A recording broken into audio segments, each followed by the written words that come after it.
Bismillah, alhamdulillah, wa salatu wa salam ala rasulillah. Welcome to another episode of the Haqiqat Show, where we discuss religion and politics, the two least controversial subjects. As always, I'm your host, Daniel Haqiqatjou, and today we got what they call in the UK an absolute banger. We got a great show for you, inshallah, talking about a very serious subject, which is the UK riots. The UK riots that have been happening, they've been described as the far-right thugs who are attacking Muslims and attacking mosques.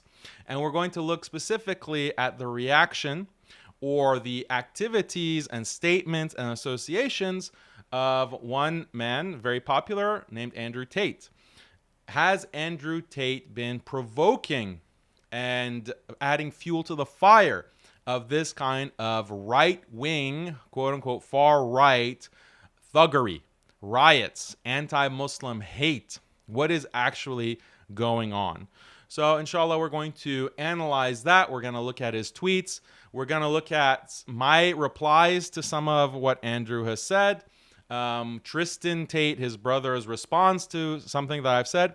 As you see, the title of this show or this episode is Andrew Tate promotes Tommy Robinson. And Tristan Tate, his brother, had a problem with my characterization. So we're going to look at Tristan's response. We're going to analyze it. We're going to look at Tommy Robinson's background, because it seems a lot of people, including perhaps Andrew Tate, do not know how deeply Tommy Robinson is connected to the Israeli lobby, Zionist, hardcore, anti-Muslim hate that's being funded literally by the state of Israel and is being funneled through the Israeli lobby. So we're going to, inshallah, look at those ties. We're going to look at some of the receipts and the shocking details. Unfortunately, Andrew Tate has promoted Tommy Robinson, as we'll see, and we can get your reactions as well. So please feel free to include super chats. We'll read them periodically. I'll read them periodically in the stream and display your comments. Even if you don't have a super chat, you have a comment, feel free to put it in the chat and we'll try to read it as well. On that note, don't forget to subscribe to our newsletter. The link to the newsletter subscription on MuslimSkeptic.com is in the description. Very critical that you subscribe to the newsletter, because that's how we can stay in touch with you if for some reason we get deplatformed. These are very sensitive topics that we are tackling on the Haqiqat Show. And at any moment, the executives at YouTube might get word that it's time to pull the plug. It's time to pull the plug on Daniel and the Muslim Skeptic. So you can help fight that censorship by subscribing to our newsletter. You can always check MuslimSkeptic.com for our updates as well. So please do me a favor and subscribe. Do me a favor by subscribing to the channel. Do me a favor by liking the video. Commenting, any kind of engagement will help the video reach more viewers, inshallah. So let's begin actually the show by congratulating the people of Bangladesh. The show today is not going to be dedicated to what is happening in Bangladesh, but protesters made their voices heard, and the tyrant that was brutally cracking down on student protesters, cracking down on Muslims and the Islamic Party, Haqiqat, has been ousted. She had to flee the country. Some reports were saying that she fled to India, basically to go with her handlers, with Modi and the BJP. It's unconfirmed whether India allowed her to enter the country. So that's what happens when you're a shill for the forces of kufr and disbelief. They will pay you, but as soon as you get ousted, they will disavow you and they'll throw you under the bus. So let that be a lesson to all the tyrants who will sabotage and kill and imprison Muslims for the sake of these other tyrant powers, these Western Zionist or Hindutva extremist powers that want to crush any kind of Islamic movement. So we won't get a chance to cover in detail. We have covered the beginnings of the protest against Haqiqat in Bangladesh and against the quota system. So we covered that in a previous episode, but we need to revisit the developments in Bangladesh. Personally, I'm worried. I'm worried that the army there is going to crack down. There's still foreign dependence by the military there in Bangladesh. And if they seize control, it could be another Egypt situation. It could be another Sisi situation where things go from bad to worse. So we need to all pray for the Muslims in Bangladesh. We need to pray for their safety. We need to pray that things do not escalate into a more difficult, worse situation. But this was good news that came out of Bangladesh over the past 24 hours. So alhamdulillah for that. But yeah, let's get into Andrew Tate, Tristan Tate, and this whole debacle, what has become a debacle with the UK riot. So if you don't know what has happened with this whole riot, I'll just summarize it because not everyone might know the news in the UK. So I'll just read this Guardian article, Why Are People Rioting Across England and How Many Are Involved? More than 400 people have been arrested since far-right disturbances broke out with unrest also in Belfast. Riots have spread across numerous cities and towns in England and in Belfast in Northern Ireland over the last week, in the worst outbreak of civil disorder in Britain for 13 years. Police have made 378 arrests since anti-immigrant and far-right unrest erupted after the killing of 3 young girls in Southport in northwest England last Monday. What has sparked the violence? B.B. King, age 6, Elsie Stancombe, age 7, and Alice Aguiar, age 9, were killed in a multiple stabbing at a Taylor Swift-inspired dance class in Southport on July 29th. 8 other children sustained knife wounds, with 5 left in critical condition. 2 adults were also critically hurt. Axel Ruda Cubana, 17, who was born in Cardiff and had been living in Banks, a village in Lancashire, a few miles north of Southport, has been charged with 3 counts of murder and 10 counts of attempted murder. Before the suspect's identity was confirmed, false claims proliferated online that he was a Muslim asylum seeker who had arrived in the UK by boat. In the wake of these messages, members of the far right, guided by social media, have gathered in towns and cities across the country, with some shouting anti-immigration and Islamophobic slogans. Counter-protests have also built up with clashes between opposing groups. Where are the riots taking place? Hundreds of rioters descended on the seaside town of Southport last Tuesday, where people were still grieving barely 36 hours after the 3 girls were killed. More than 50 police officers were injured in the clashes, which targeted a mosque a short walk from the scene of the atrocity. The next day, disturbances spread to London, Manchester, and northwest England, etc. On Sunday, also, the rioters tried to set fire to a hotel housing asylum seekers in the South Yorkshire town of Rotherham and attacked police officers. So this has been escalating. You have a lot of violence. You have rioters and then counter-protesters or counter-rioters. You have some Muslims who are dressing in black, dressing in ski masks, and going and standing in front of masajid or mosques to prevent any attacks to the mosques. And there are so many mosques, obviously, in some of these big cities and in the smaller cities. So this is a summary of what we're going to talk about today. Now, what's relevant is that there are voices online who added fuel to the fire, basically. They added fuel to the fire, and they really escalated the situation and inflamed tensions with their statements and their videos. And one of these individuals is our brother Andrew Tate. Andrew Tate, who put out a video. We're going to look at the video. I'm going to react to it, inshallah. Now, before I do that, let me say that some have been making takfir of Andrew Tate. They're saying he's not a Muslim.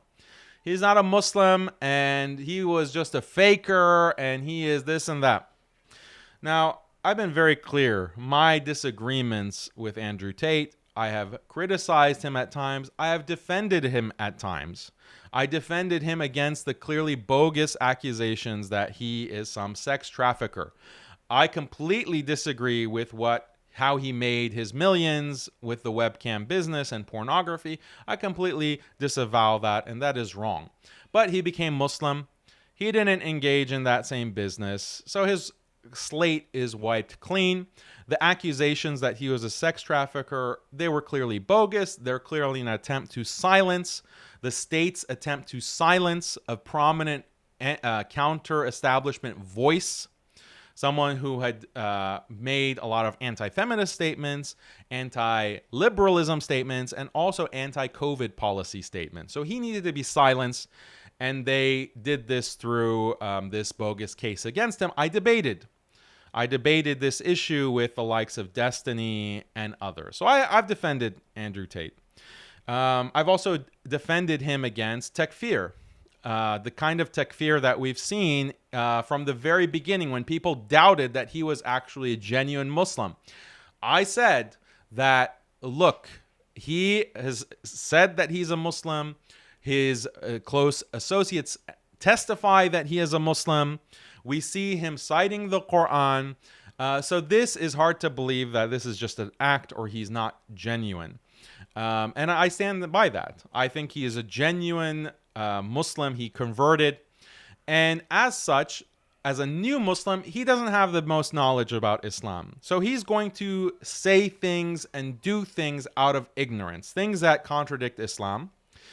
And some things he might continue to do, even if he's not ignorant of them, he might be sinful. He might be sinful. And we'll touch on that in the video because he criticizes Muslims who criticize him for example, posting pictures of women. You know, that's got to be a big thing, like posting pictures of women. This is like semi-naked women. This is not acceptable. And I'm sure he knows that. Now, if he does that, does that take him out of Islam? Does that mean he's no longer a Muslim?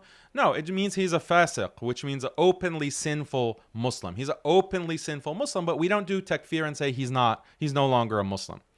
Now, I've been very clear that we should not take Andrew Tate or any new Muslim, anyone who just enters Islam, has barely learned how to pray and recite Surah Al-Fatiha, take that person as a role model or take him as a religious guide. I've been very clear-cut in this, and I continue to be clear-cut about this. So that's my record on Andrew Tate. I've also criticized some of the financial advice that he gives.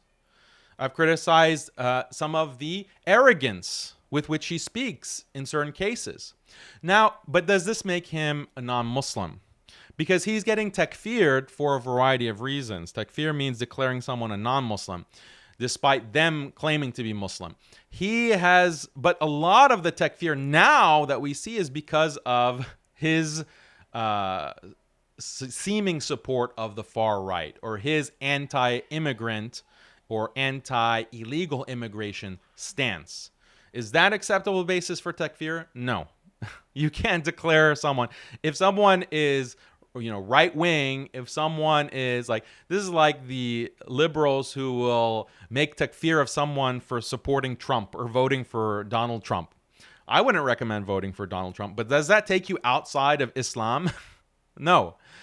So let's not play games with takfir. Let's not muddy the waters. Takfir is something very clear-cut. If you don't know the basics, if you don't know, what is required when making takfir or what actually constitutes leaving Islam, you shouldn't be tweeting away that so-and-so person is a kafir. Okay, so that's number one. Number two, there are other statements that Andrew Tate has made. There are other tweets that he has made that are very problematic. There are videos that he has made that are very problematic. And this has been covered by others, such as Brother Jake did a video. And what is the status of Andrew Tate given these other tweets and these other statements that are clear kufr? Like when you tweet, "I am your Lord, bow down to me," this is extremely problematic, and it is kufr. This is a statement that a Muslim cannot make. But it's a statement of disbelief. But does that mean that he is a kafir? That he is a disbeliever, that it is taken outside of the fold of Islam because of such a statement? That is a question that we have to take a much closer look at. And so we'll dedicate that to another episode. Is Andrew Tate actually a Muslim? And we'll look closer at some of these statements and establish some principles, because this is an area that there needs to be education. My position has been very clear for years, 10 years basically. I've been saying, I got a lot of flack for this, that takfir is an important part of Islam. Takfir is an important part of Islam, and it's the liberal secular system that wants to eliminate takfir, because they want to say whoever claims to be a Muslim is a Muslim. So you have no right to takfir anyone. This is a psyop by the liberal secular system. Why? Because they want to send agents to corrupt the Muslim, someone who claims to be Muslim, while completely annulling and eliminating the teachings of the Quran and the values and the beliefs of Islam. It is a colonial agenda. Since the time of Napoleon and the French coming into Egypt, they have wanted to eliminate takfir, and they label it as extremism. They label it as fanaticism. That's what they labeled it in the past. And now they label it extremism. If you takfir, you're a takfiri. But in reality, takfir is an important part of Islam, because you have to separate who is part of the community, who is a believer, who is a Muslim, legally speaking, according to Islamic law, and who is not. This is very important. And if you do not have takfir, your religion is going to quickly be dissolved. Your beliefs are going to be muddled and mixed up with kufr beliefs, and then you can't preserve your religion. So takfir is a way to actually preserve Islam. And that's why the scholars of Sunni Islam have always had this tool of takfir to declare certain individuals to be non-Muslim. An example is Imam al-Ghazali, rahimahullah, the great Imam, the great scholar, the genius, the proof of Islam, as one of his titles is, Hujjatul Islam. What did Imam Ghazali do? He made takfir of who? Ibn Sina and the other falasifa who were saying things like, the Quran is not literally true, like these stories of the prophets aren't really true in a literal sense, like it literally happened. They're just allegories for the common folk, because the common folk can't understand, the common people can't understand the higher realities of religion. So you have to tell them stories so that they adopt those values. We philosophers, we're intelligent enough that we know the true realities of religion. But we know that these stories in the Quran, they're not literally true. One of the positions of Ibn Sina and the falasifa. And Imam al-Ghazali says he does rad and he makes takfir. He says he's not a Muslim. Ibn Sina is not a Muslim. So this takfir is a serious thing. It's an important thing. It's not extremism, but it can also be wielded irresponsibly. It can be wielded inconsistently. It can be used as a tool, as a political tool as well. And I've commented on this in the past. So I won't get into a whole discursive on takfir. We'll have a separate episode on this because it's important. It's necessary to discuss. Inshallah, we'll have another episode. So let's get into some of what Andrew Tate has been saying, tweeting on video. So these 3 girls were stabbed, 10 people injured, and the news comes out. They don't immediately reveal who the stabber is, and that causes problems. So let's go to that.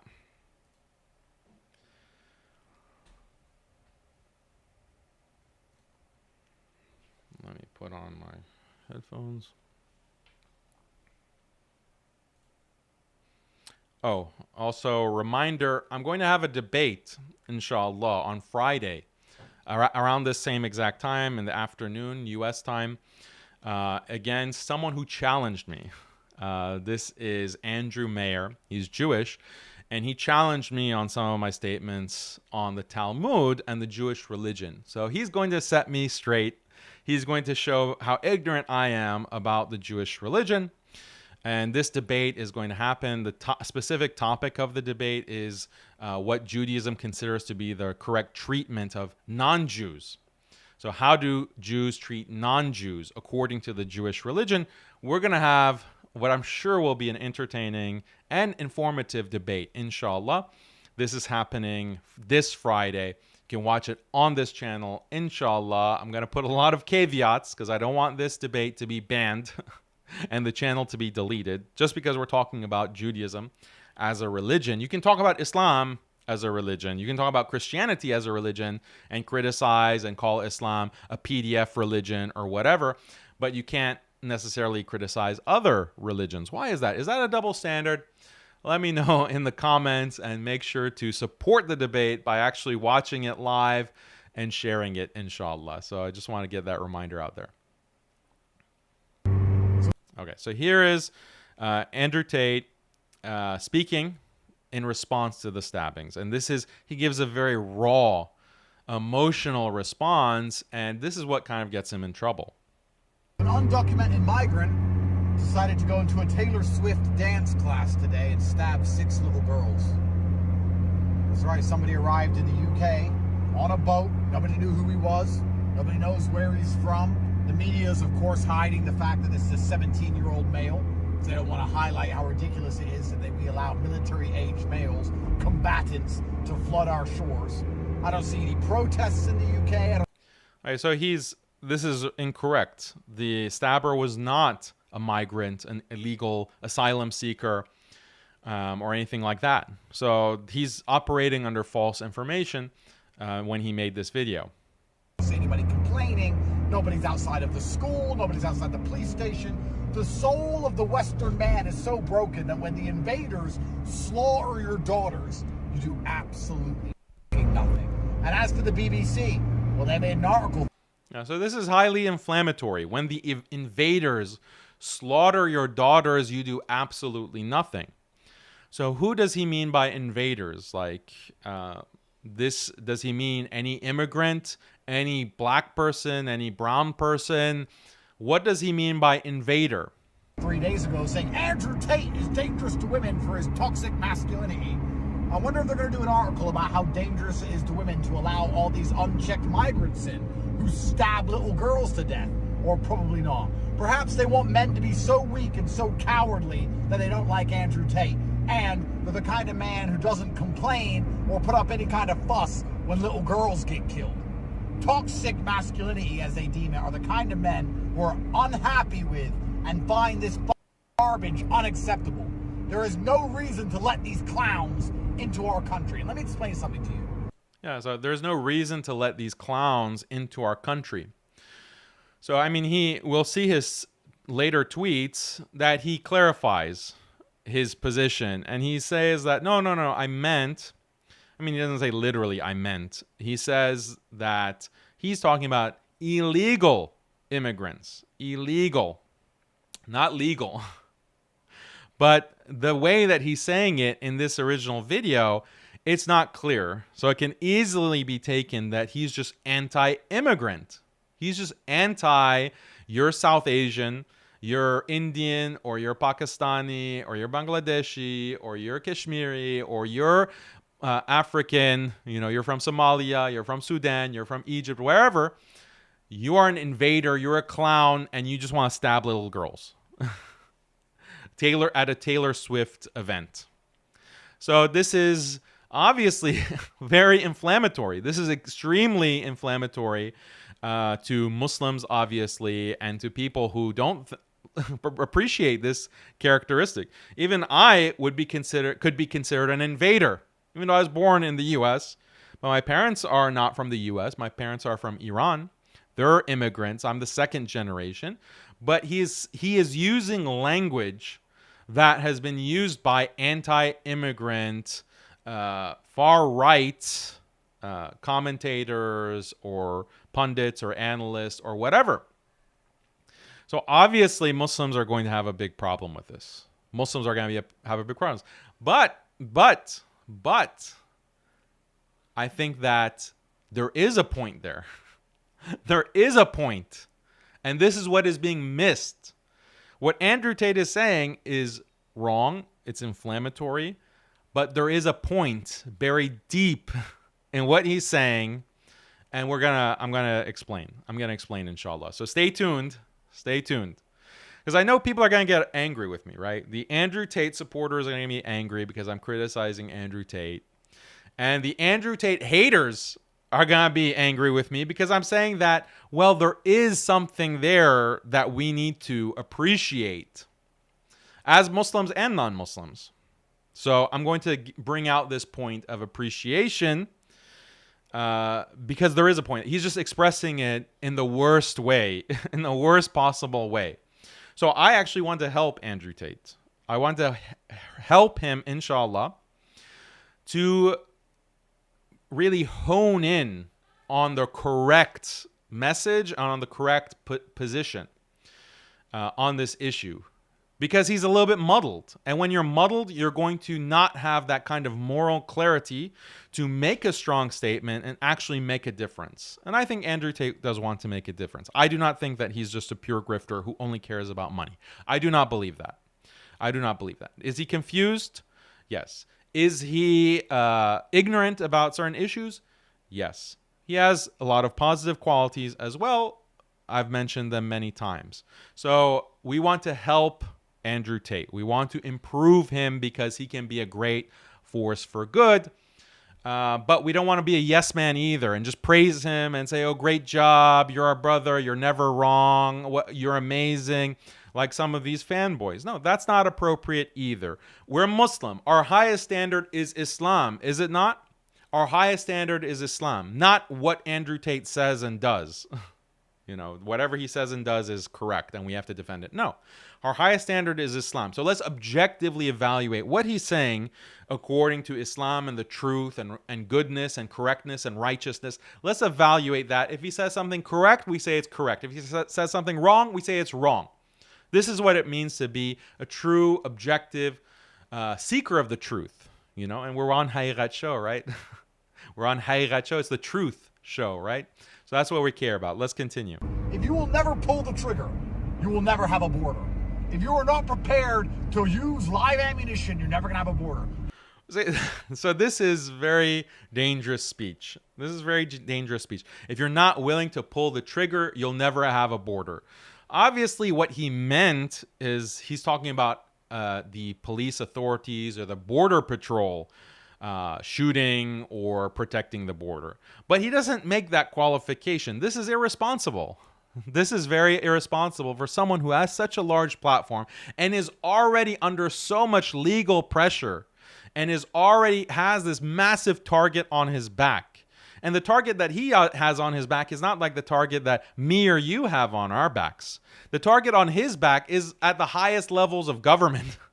And the highest levels of the liberal Western powers, the EU, the EU and the United States government and Joe Biden or the Biden administration or whatever, they're the ones who have a target on his back. So you have to be careful, like just recording a video and uploading in one take. This is not very good. Like this is not like, this is very risky stuff. You know, risky stuff for someone in his position. Because this is like a very clear, like can easily be construed as he's telling people to take up arms and go and blast the invaders. That's what it can be read as him saying or heard as him saying. This is not going to help his case, unfortunately. You can use water cannons, you can use the Coast Guard, you can put up a fence, you can do X, Y, Z. But they're going to keep coming. And they don't give a shit about murdering any of you. Who says they're not mentally ill? Who says they're not from a war zone? Who says they're not sent by a foreign government? You have no idea who these people are. And we'll be told, well, you can't pull the trigger, that's immoral. We can't protect our borders, that's immoral. I would argue it's far more immoral to let them in and kill citizens of the United Kingdom, to kill little girls. Because those little girls never stood a chance. They never stood a chance of survival. Whereas if we make it clear we're going to defend our border with deadly force, you stand a very good chance of survival. Don't try to enter the country illegally. We have airports where you can apply to enter the country. So here he makes it clear. He makes it clear that what he's referring to is illegal immigration, just coming across the border on a boat or whatever. That's what he means. But still, it's in some places ambiguous what he's saying. And given the sensitivity of the issue, this is a mistake. This is a critical blunder. So come in like everybody else. The chance of you getting accidentally shot is 0. There's no accident about it. Absolutely nothing to do with morality. And anyone with a brain needs to stand up and stop letting these cowards, these loser cowards, sit there and talk about morality and talk about being a good person and letting refugees in and how important it is and giving them the moral high ground over you for wanting to protect your border. These people have no moral high ground. Well, also, this is wrong as well. What do you mean no moral high ground? There is the argument that is made by many Muslims, and yes, it's coming from the left wing, and we'll get more into that in a second. But the refugees are refugees. Why? Why are these refugees refugees? They're refugees because of Western invasions, Western countries that have supported war, that have supported the war on terror, for example, bombing many of these countries, using sanctions, propping up these dictators who are turning these countries into, S-holes, S-H-I-T holes. Like the West is complicit in that. Obviously, this is something that has to be acknowledged. So there is, if your country has been blown up by the West, and then at the same time you're being brought in as a refugee to the West, then it's not your fault the West has attacked your country and made you into a refugee. That's not your fault. And the majority of those refugees are not killing little girls, or they're not, committing a sexual assault or committing crimes. The majority are not. Whether, you agree with that or not, it's a fact. So there is a moral claim. Okay, there is a moral claim, and this is what it requires to have a nuanced take, like a balanced take. I have a problem, obviously, with Andrew Tate saying that there is no moral high ground, or there is no moral case to be made about refugees coming into the West. Clearly, he's wrong on that. There is a moral case, and it's an Islamic case as well. We'll get to some of his other points about borders in a second. But the other side, we have to also acknowledge or recognize that people in these countries, like in America or the UK or Canada, they're going to have a problem with immigrants or people from immigrant backgrounds who commit crime. And we can express sympathy, and we should express sympathy. Like, I think that's what Andrew ultimately wanted to do. He wanted to express sympathy and empathy for this horrific crime of 3 girls, little girls as young as 3 years old. It's horrific. Getting stabbed to death. Imagine the horror if you were a parent of your little girl getting stabbed to death in some random murder, like cold-blooded killing. This is horrifying. This is shocking. Don't you think, like, as a human being, don't you think that the people or the communities that are affected by that are going to react angrily, and they're going to direct their anger towards the demographic which the stabber belongs to? Like, don't you think that that's the human reaction? I'm not saying it's justified. I'm not saying, yeah, they're justified in blaming all immigrants for a murder, or second generation, first generation, whatever. I'm not saying that that's justified. But can you not see that this is a human reaction? And Muslims fall into this as well. Like that kind of ascribing blame to an entire group, that is something that is very easily fallen into. That is a human reaction. It takes a step back to recognize, okay, that's not fair. That's not exactly correct. We can't blame everyone. Like, I've made that statement before, like when it comes to Jews. Not every Jew celebrates Palestinian children getting murdered. Not every Jew. Not every Jew supports the genocide. And we've had them on this channel. I've interviewed them and I've talked to them. So to blame all Jews, that might be a human impulse, but that's not ultimately correct. In the same way, those parents or those communities, they do face they do have this reaction. So can we empathize for a second before we immediately brand them and label them as far-right thugs, far-right extremist thug terrorists. Yes, there are some people among them who are just in it for inflaming tension and causing like a race war or a race riot. And we're going to talk about that group that's trying to fan the flames. We're going to talk about that in the stream, inshallah. But I want us to hesitate for a moment to appreciate or to think about, to reflect about the girls, the children that were stabbed. This is a horrifying and horrific crime. And we need to, as fellow human beings, as Muslims, we need to empathize with that because we are parents as well. We have little girls and we have little boys as well. And that is a horrifying, tragic thing. Why did it happen?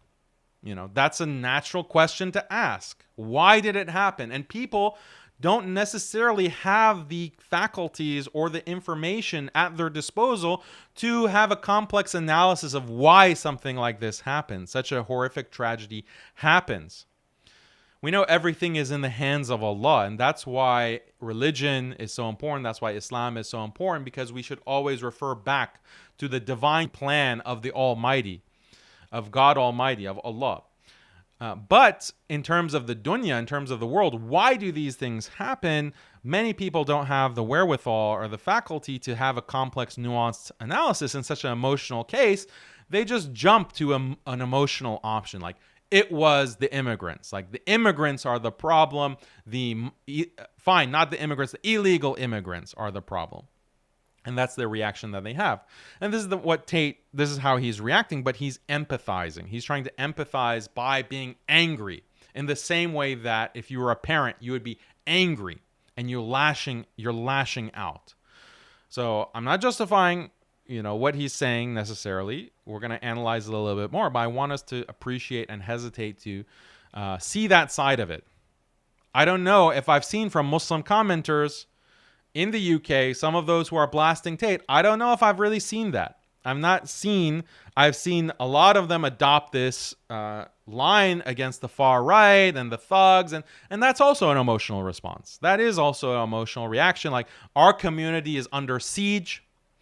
We have this whole Gaza, Palestine situation where our people are being genocided in front of us, and we're seeing every day this happening. And if we protest, we're being called also pro-Hamas terrorists if we go in the streets of the UK to protest. And now our mosques are being attacked. And now we're getting, these far-right white nationalists attacking. That's also an emotional reaction from Muslims. But we have to rise above emotions to analyze things in an objective way.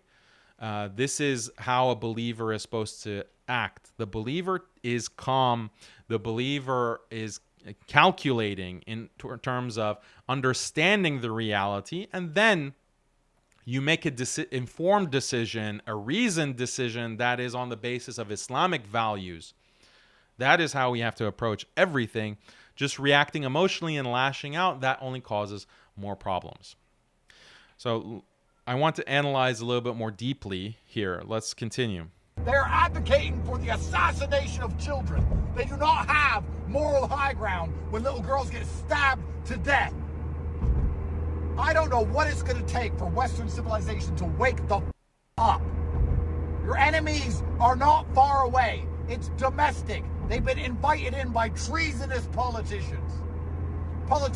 So when you say your enemies are domestic, again, this seems to smear all immigrants or descendants of immigrants as invaders who are destroying Western civilization. This is not excusable. This is inexcusable. To raise your taxes and force you into debt slavery, and then won't even provide you safety in return. It used to be Great Britain is a shell of its former self. It's disgusting. And when I read that news today, and the fact that nobody is even complaining, and the fact the BBC won't even highlight that it's a 17-year-old illegal migrant, the worst thing about it all is before I got mad, I just rolled my eyes and I thought, just another day in England. So he wants Britain to return to its former glory. It's lost its former glory. Also, kind of an uninformed, ignorant thing to say. Like Britain, you mean like the British colonies? You mean like the decades, centuries of rape and pillaging and oppressing, the world under the British colonies. Even America, had a revolution to get out of the control of George III with the American Revolution. So I don't know if the former glory of the British Empire is something that you want to praise, Andrew. Like, let's be real. So that's where you see, like, he goes too far. He goes too far, and that's like the sign of like a very empathetic person. Like, it's hard to, I'm sure that Tate himself wouldn't want to be portrayed as being overly empathetic. But overly empathetic people, they like will imbibe, or they'll take on the emotions and the mentality of other people. Like, they're very empathetic. Like, they just feel the pain of others in a very real way. Less empathetic people, no, they don't have the same kind of visceral reaction. I think he's an empath. Andrew Tate is an empath, and he sees like people who are very disturbed, very emotional. They're getting this anti-immigrant animosity boiling inside them. And I think Andrew Tate just takes that on as an empath, as a very feeling, caring person. But and then like there was a reaction, obviously. Muslims were outraged. Like, what are you saying? This is an anti-immigrant. We're all immigrants. You're an immigrant. You're a second generation immigrant yourself. Like, why are you spewing this nonsense? So I think it's because he's an empath. He's just a very sensitive guy. So Muslims reacted angrily, obviously, and we're going to look at some of the reactions, but the beginning point was he was wrong. He said that this is an illegal immigrant and asylum seeker from Africa. It turned out to be completely false, because as we read in the beginning, it was a second generation Rwandan Christian who was actually active in his church. That was the stabber, not an illegal immigrant, and his parents weren't illegal either, as far as I can tell. So this was a mistake, and has he actually apologized this or reacted? No. Okay, so let's look at, before we continue, because he has a response to the Muslims who criticized him. We want to react to that as well, but before we get to that, I want to see your super chats, because there are a lot of them are coming in. Feel free to send your super chat now, is a good time.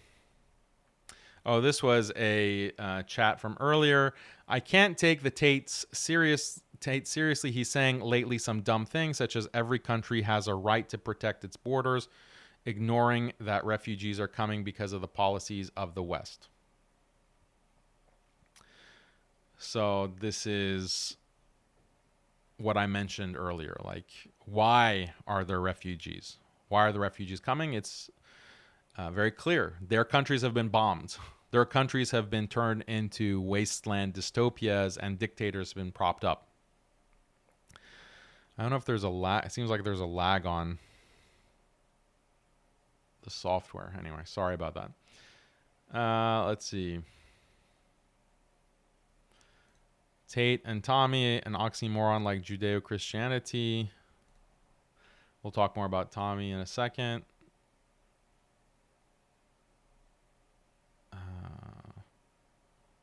I don't understand what Pakistan being targeted for grooming counter argument. Pakistan being you mean Pakistanis? Yeah, Pakistanis being targeted for grooming. You mean the grooming gang argument? Yeah, I mean, we can talk about that later. Don't want to derail too much. Andrew's Romanian, African American. He's an immigrant. Yes. Not accusing him of it, but it's possible he's asked to say these things in exchange for his freedom. Maybe. That might be a little bit far-fetched. Because if they wanted him to say certain things, like, he's definitely toned down a lot of what he said since he's come out of prison. That's true.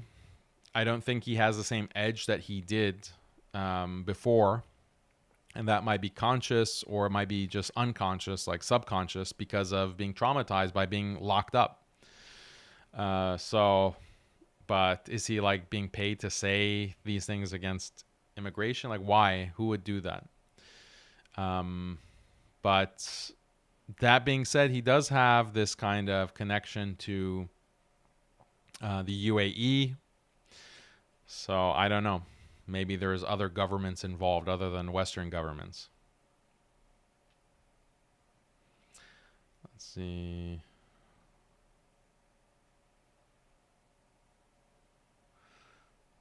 Before riots, he said, take your country back from N-word, Bengalis, and Pakis. Which religion are these ethnicities? He knows exactly what he is doing.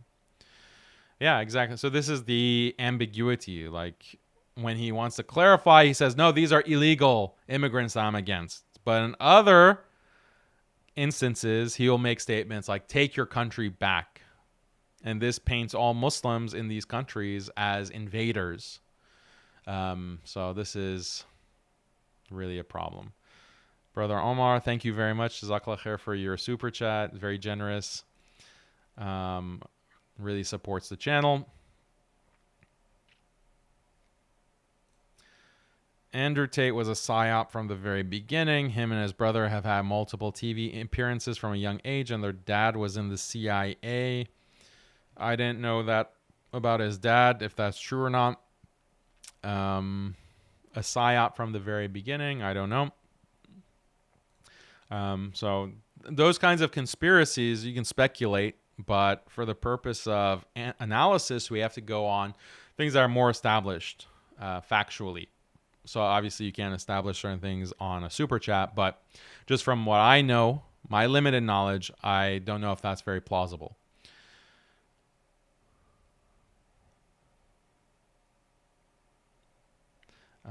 Yusuf says, the things that Tate have been uploading has been problematic and bizarre, but making Takfir saying he's an agent is too much to say. That's what I think. Yeah, I tend to be on that side of it, but we'll have to have a separate episode to analyze, like, is Takfir justified against Andrew Tate based on statements that he's made in the past that he hasn't retracted. Okay.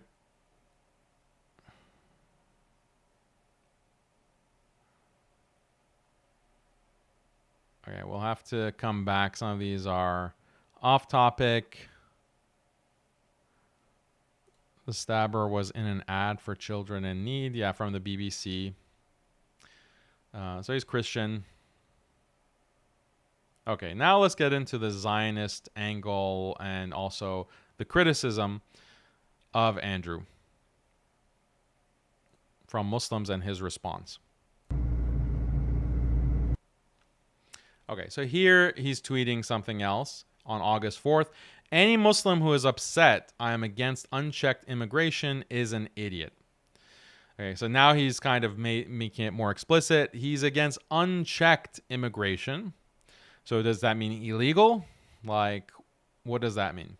It is not anti-Islamic to believe in passports and borders. Does Dubai allow unchecked immigration, or is it some of the strictest in the world? Muslims who claim the UK should not have a border are... And then he will continue. Oh, by the way, you see the picture. Sorry. The picture of the brown man with a knife coming on a boat, and his hands are full of pounds. English money. So this is a terrible caricature. This is a caricature of brown people as stabbers. If you're brown, you're stabbing people, you're stabbing little girls. This is what he's... And typical man from Cardiff. So typical, this is not like... That tweet is not specifying that this is an illegal or unchecked immigrant. You can say it implied by the fact that he's on a raft. But still, you can see how this can be misinterpreted. And Muslims are right to be very upset by this. But he's saying, no, as a Muslim, you can't criticize this because in Islam we do have Islam is not against passports. Islam is not against borders, right?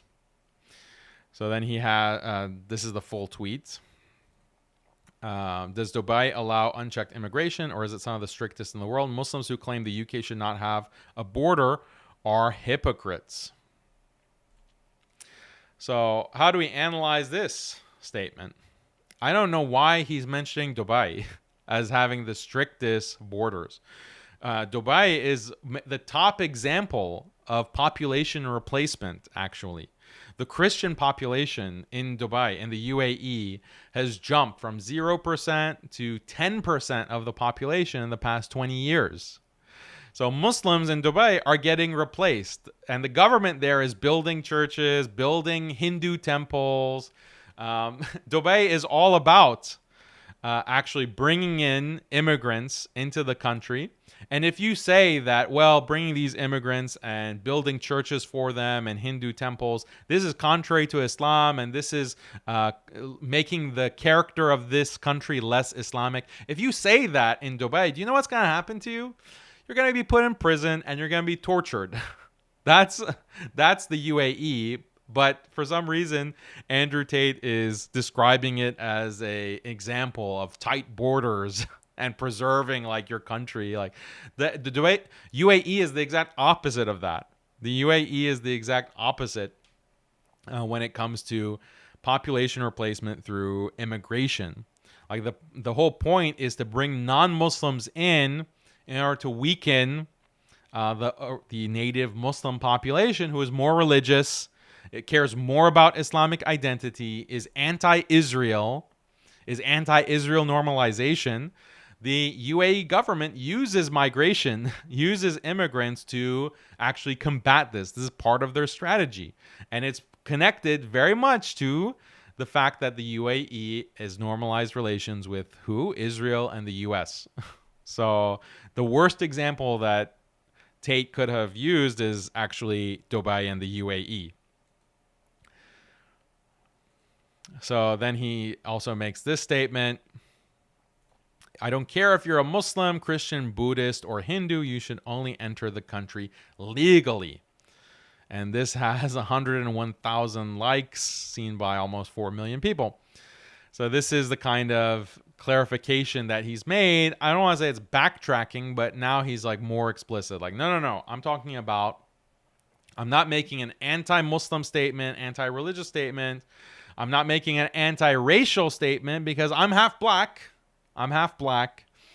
So I'm only talking about legal immigration. A lot of Muslims. All right. So then people are criticizing Andrew. Obviously, Muslims are criticizing him. They're saying he is stoking the flames of these far-right thugs rioting. And then he has his response. And this is what it is. Sitting behind in his limo or wherever this is. Trying to give me a hard time online as if they are perfect people. I'm sure they're not watching porn and drinking alcohol, and they're perfect examples of Islam, these people. Well, how is that relevant? Like the difference between drinking alcohol, for example, and watching pornography, you're doing that in private. That's very different than putting it public. That's very different than promoting that publicly. If you do that privately, then you're a sinner and you have to repent to Allah, and may Allah guide you and forgive you for your sins and take you away from those sins. But doing it publicly, this is what Andrew needs to understand. Like doing it publicly is very different. No one is saying that if you're criticizing someone, you have to be perfect. Oh, you're criticizing Andrew? Well, you have sins too, therefore you can't criticize. Like this is something that we don't have in Islam. We have to criticize, call out evil when it's public. Even if you yourself might be a sinner. So this idea that he without sin should cast the first stone. No one's a sinner, therefore no one should cast stones. This is a Christian value. This is not an Islamic value, first of all. So yeah, no one is claiming that you have to be a perfect Muslim who commits no sins. There's no Muslim like that today. There's no sinless Muslim. But the thing is that you're promoting certain things that you're promoting and putting there publicly and sometimes even defending. That's the problem. I reverted to Islam because I felt God. And also some very good friends of mine gave me some amazing advice. And I'm on a journey like everybody else to learn. And God knows. He's on a journey, like a hijab journey. Yeah, but I mean, yeah, okay, you're on a journey. That's fair enough. So where's this journey taking you? Truth my heart, and God knows how hard I'm trying. I'm not going to allow some people who are imperfect themselves with Twitter accounts to try and come along and tell me how to be a Muslim. That's the first thing.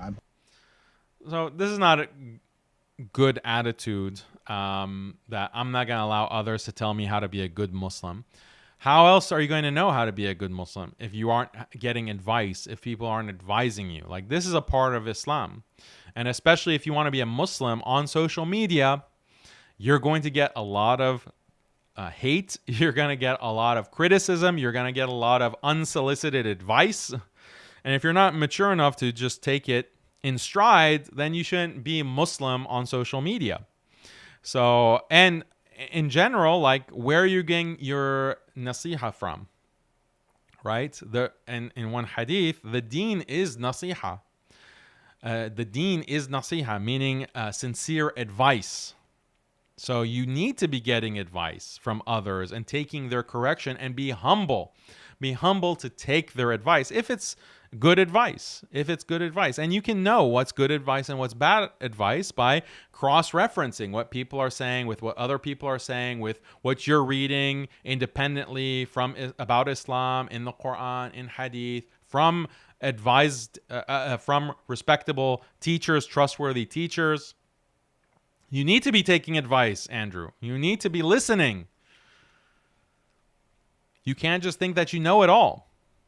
It's very hard for someone, and I've made this point before, like, he is seen as a guru, an expert. That's part of his brand, as knowing things that other people don't know. So to go from that position to a position as a Muslim where you don't necessarily know, you are considered ignorant, that is a hard thing to show online, to reveal online, because that will affect your respectability. If your brand has been about knowing it all and being on top of your game and having deep insights and being this guru, this philosopher. So there's the branding conflict that he has. But for the sake of his soul, he needs to humble himself to take advice when people criticize you. Don't take my advice. Okay, you have people that you like. You have people that you respect. You don't necessarily like and respect me. Go to the people that you like and respect, who are knowledgeable and who aren't like government agents like that Rabbi Ferris in the UAE. Go to people who are actually knowledgeable, and they will advise you sincerely because they love you, because they care about you. They don't want you to see you fall. They want to see you succeed.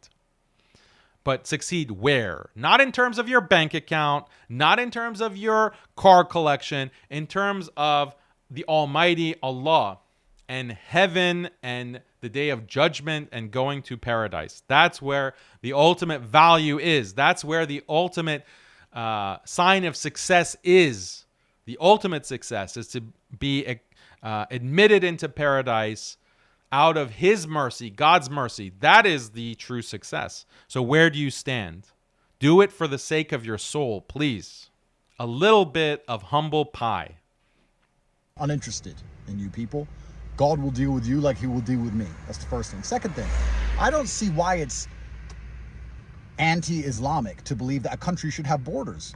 I believe that if you're going to go to any country in the world, including the UK, you should turn up at the airport with a passport and you should complete the visa check and you should be a law-abiding citizen.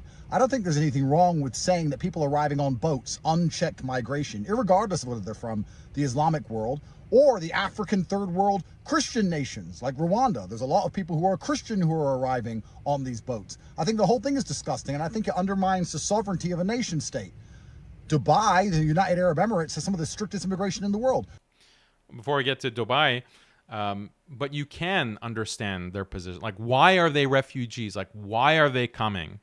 If their countries, and especially Andrew Tate should appreciate this. Andrew, your entire message is how to get rich. Your entire message is how to not be a brokey, how not to be a wagey, how not to, your entire message is look at my Bugatti, look at these beautiful women, look at my mansion, look at, all of the fine cigars I can smoke.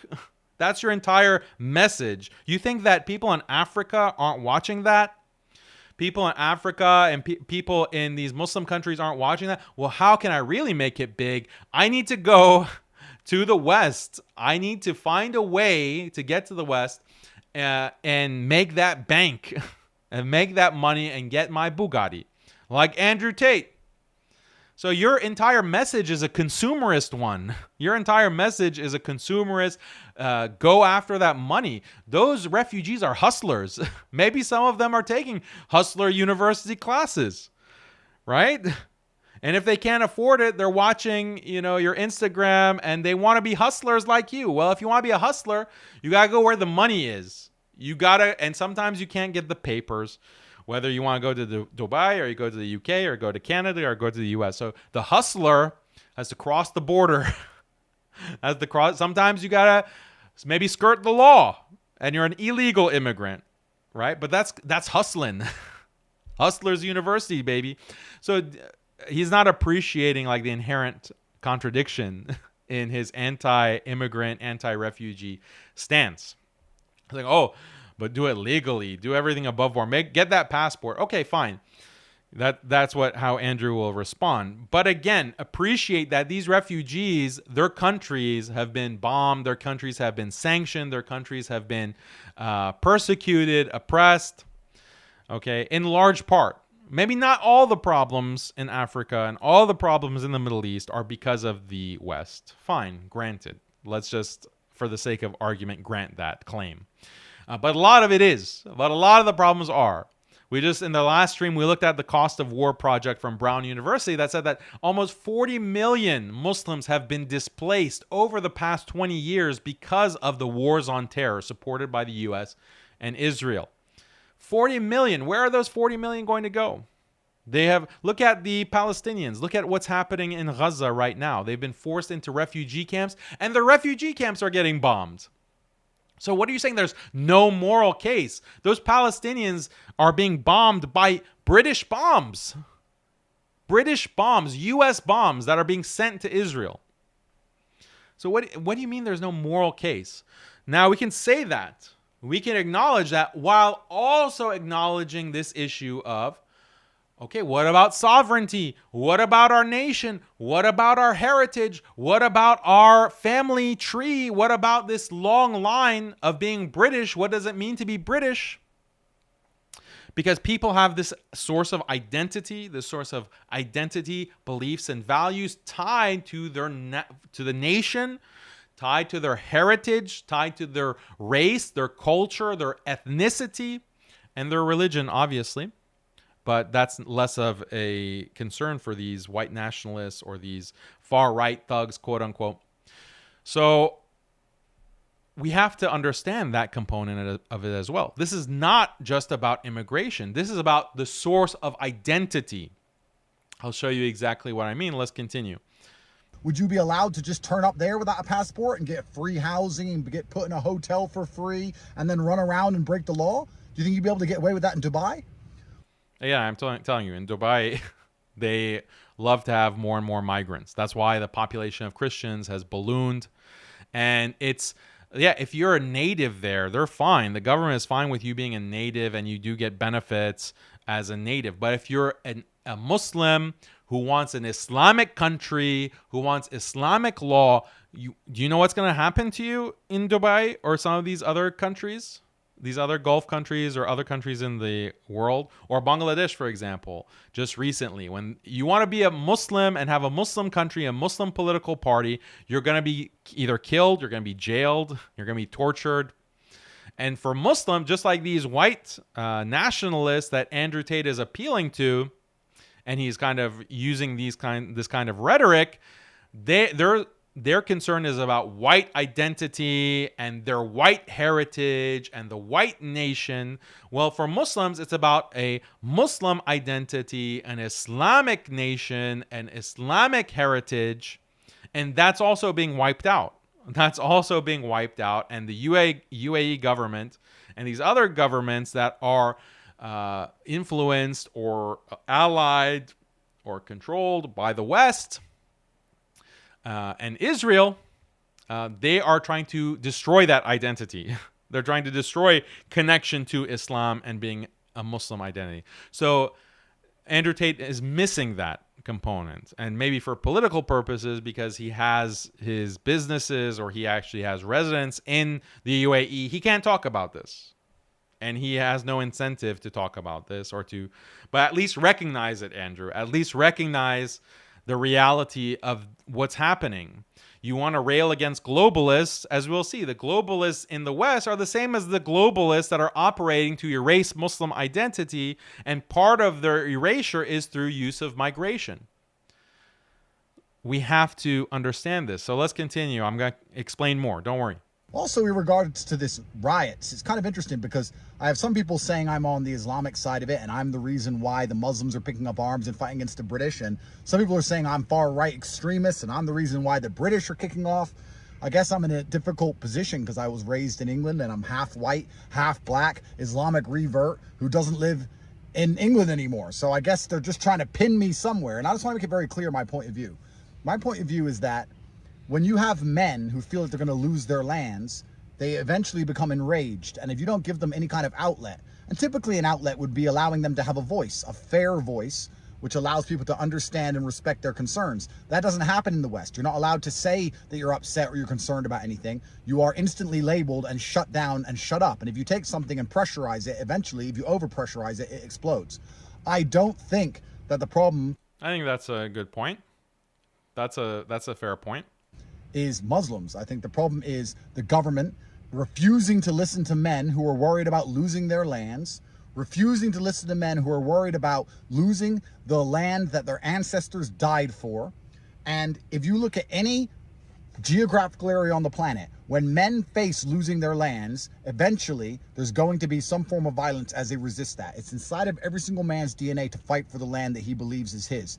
We talk about this with Gaza, Israel right now. So I think it's kind of hypocritical to talk about how the Gazans have been repressed and the land is being taken from them by insane globalists, and then sit there and say, well, the British shouldn't complain that insane globalists are importing millions and millions of military-age males who intend on taking the land from them.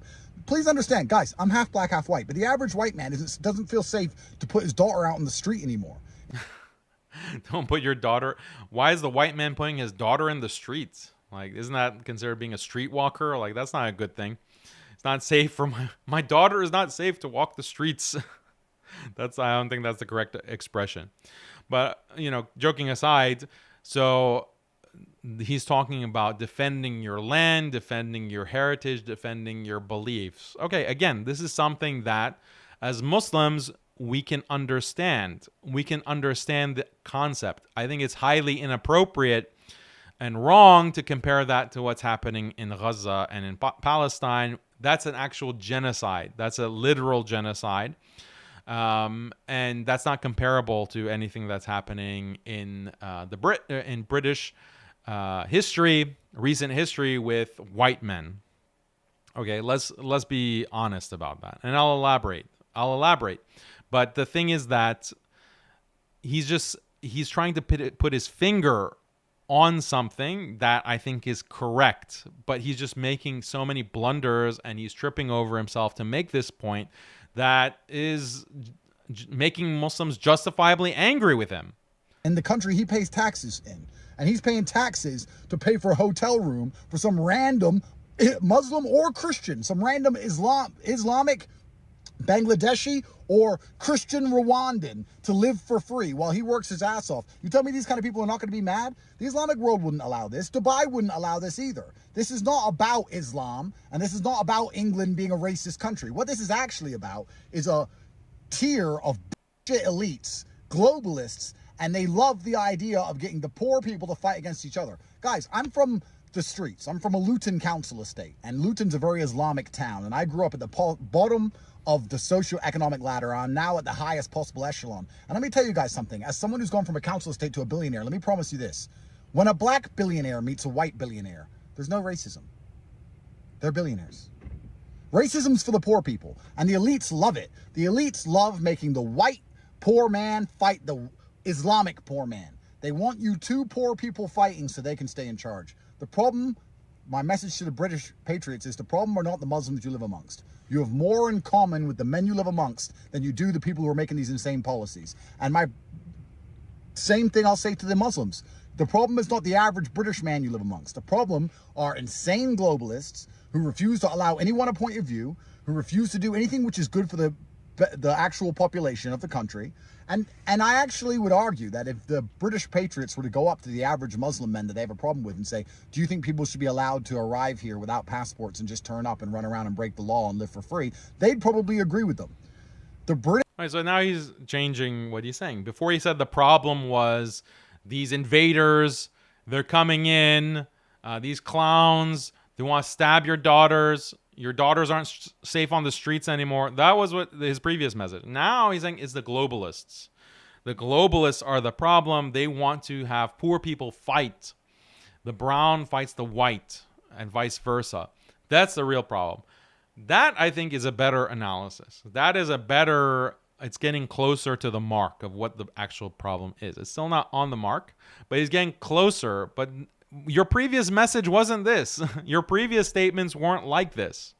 And it was because Muslims reacted harshly against Andrew that he had to, that maybe he woke up, or maybe he realized, okay, I'm not saying the correct thing here.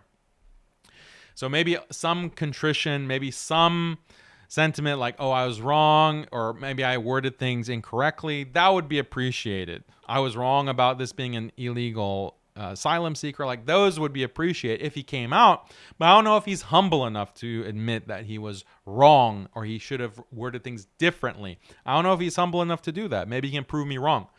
But let's look more closely at this globalist issue. The British political class has been infiltrated by globalists who are intent on destroying the country. Those are the true enemies of the average British citizen. And I hope that people realize that before it's too late, because it's very easy to turn on the people around you because they're a different color, but the people around you are quite often in the same position you are. And I think that all it would take is giving the average British man a voice, allowing him to have a point of view which is respected, enforcing a border, which every country should have anyway, and understanding that these insane policies that the British public are being forced to swallow, the Emiratis would never swallow in the UAE. So this is not even an Islamic issue. Stop confusing and conflating it with racism, with Islam, with all these things, and just make it very clear.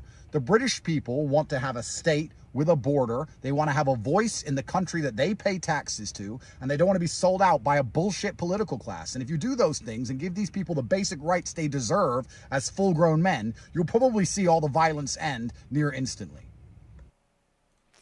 So what is this globalist issue? And I've put this point in previous live streams. I've even debated this point. I've debated white nationalists from the UK, actually, and from Canada. And you can see those debates on the channel. And they have this kind of critique like, well, this is a population replacement. They're replacing white men with these immigrants. It's a way to weaponize. This is white genocide.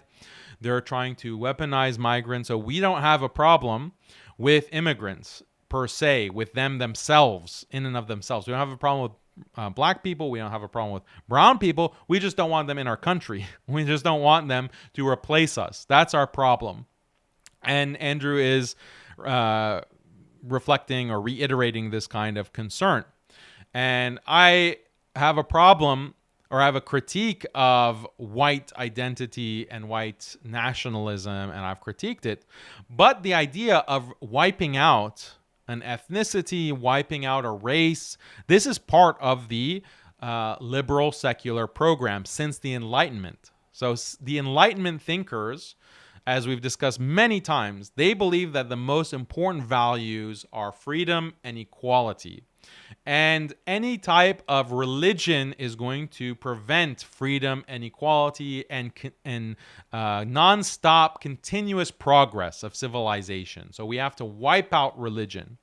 But it's not just religion that will block, that will prevent unfettered freedom and equality of all people. It's not just religion. It's also culture. It's also ethnicity. It's also nationalism. nationalism, and specifically like setting up borders because you're blocking people's freedom of movement and freedom of association. These are also problems or obstacles to absolute freedom and equality. So we have to eliminate religion, we have to eliminate culture, or make religion reformed so that it's toothless and that it is watered down. This is religious reform. We do the same thing to culture. Culture is just about, it's not about beliefs and values. Culture is about eating, Indian food. And culture is about, having Mexican food or wearing, ethnic clothing. That's what culture is. But when it comes to beliefs and values, that's liberalism. Liberalism has to be the only source. Liberal secularism has to be the only source of your beliefs and values. So then biology also. Biology is also a blockade to absolute freedom and equality as well. Because, well, what if you want to have a different body? You're suffering from body dysmorphia, or you feel like you should be a different gender or a different biological sex, or, you feel like you want to fly, or you want to do whatever you want, like that kind of pleasure that you want to pursue. Your biology is hindering you. Maybe your psychology is hindering you. Therefore, we develop technologies like drugs, pharmaceuticals, certain virtual reality technologies, certain genetic technologies, certain body modification technologies, so that you can even transcend your own biology in pursuit of this absolute freedom and equality. And also biology, like there's this hormone called testosterone that makes men aggressive. It causes misogyny. It causes you to be a toxic male. We have to neutralize that hormone. That biology has to be neutralized. So liberalism, liberal secularism, this philosophy coming from the Enlightenment has attacked every other source of identity, beliefs, and values that compete with it. Why? So that they can atomize society. Everyone is fully dependent on the secular state instead of other people, your community, your ethnicity, your religion.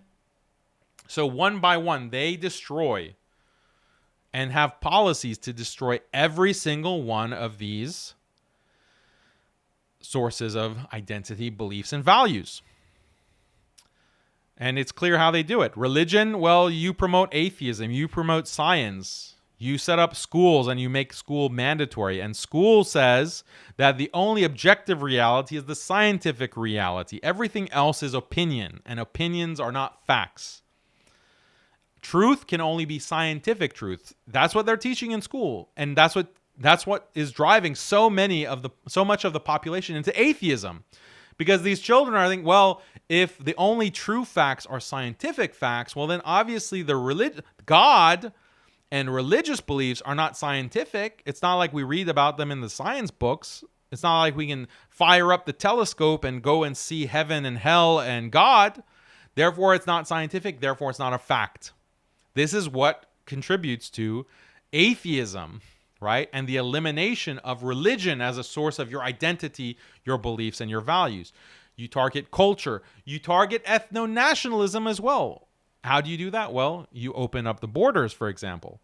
You open up the borders, you engage in population or demographic replacement, population replacement, etc. That is a way how you can replace or you can undermine a strong ethno-nationalist identity. Now, as a Muslim, I believe ethno-nationalism is something that should not be the fundamental source of your beliefs and values. As for your identity, your primary identity should be as a Muslim. But if you have a different culture, like you're a Indian Muslim, you're a Egyptian Muslim, you're a Algerian Muslim, a Somali Muslim, no problem. Like you can retain that culture, you can retain that kind of racial affiliation. Islam is not against that, but as long as your primary identity is as a Muslim, right? And Islam supersedes everything, but you can still value your culture. You can value where you come from. You can value your heritage. That's not contrary to Islam. So let's not get it twisted. But the point is that I, as a human being, can empathize with people who they have lost, like these British, they have lost their religion. They have lost their culture. And now the final or the second penultimate source of their identity is also being attacked through migration. Now I can acknowledge that those refugees and that migration is because of war. We should not demonize the migrants. We should not demonize immigrants. We should not call them stabbers or whatever. They're coming for a reason. They're coming because their countries have been destroyed by the same people, by the way, by the same institutions and the same people who are saying that we want open borders, or we have to welcome all of these refugees, right? So it's what Andrew Tate is saying. These are globalists, but the correct term is these are liberal secularists coming from this Enlightenment philosophy and establishing these institutions. Now you might say that, Daniel, what is this conspiracy theory, or this is just what you're saying? What is a more authoritative source for this? And yes, some of this is my framing of it, but I'm not just speaking out of turn. Here's an academic reference that you can go to: The Last Utopia: Human Rights in History by Samuel Moyn. Now, Samuel Moyn is a Harvard professor, law professor. He's originally from Yale. He has many publications. This was published by Harvard University Press, and he talks about the history of human rights. And he says that the original Enlightenment conception, here is what he looks like, Professor Samuel Moyn. What he says is that originally the Enlightenment thinkers, they were against the concept of nations. Again, as I said, that this will contradict the ultimate values of freedom and equality. But they just assumed that nations would adopt a constitution that would implement human rights. So you could have these different European nations and these different colonies that they're ruled over by a constitution that's going to enforce this liberal, secular human rights regime. But then World War II happens, and then the Holocaust happens, and you have Nazi Germany. And this became a problem for the Enlightenment thinkers. They said, okay, well, we can't really trust local governments because they might become Nazis and they might commit a genocide. Therefore, we have to have international institutions that transcend the nation state, international institutions that are going to implement international law, and they're going to ensure that nothing like human rights violations up to and including a Holocaust can ever happen again. And this is when the UN, the United Nations, forms. You also have other major international institutions like the ICJ, the Criminal Court, the Hague, the ICC. You have things like the EU eventually coming in. You have NATO, of course.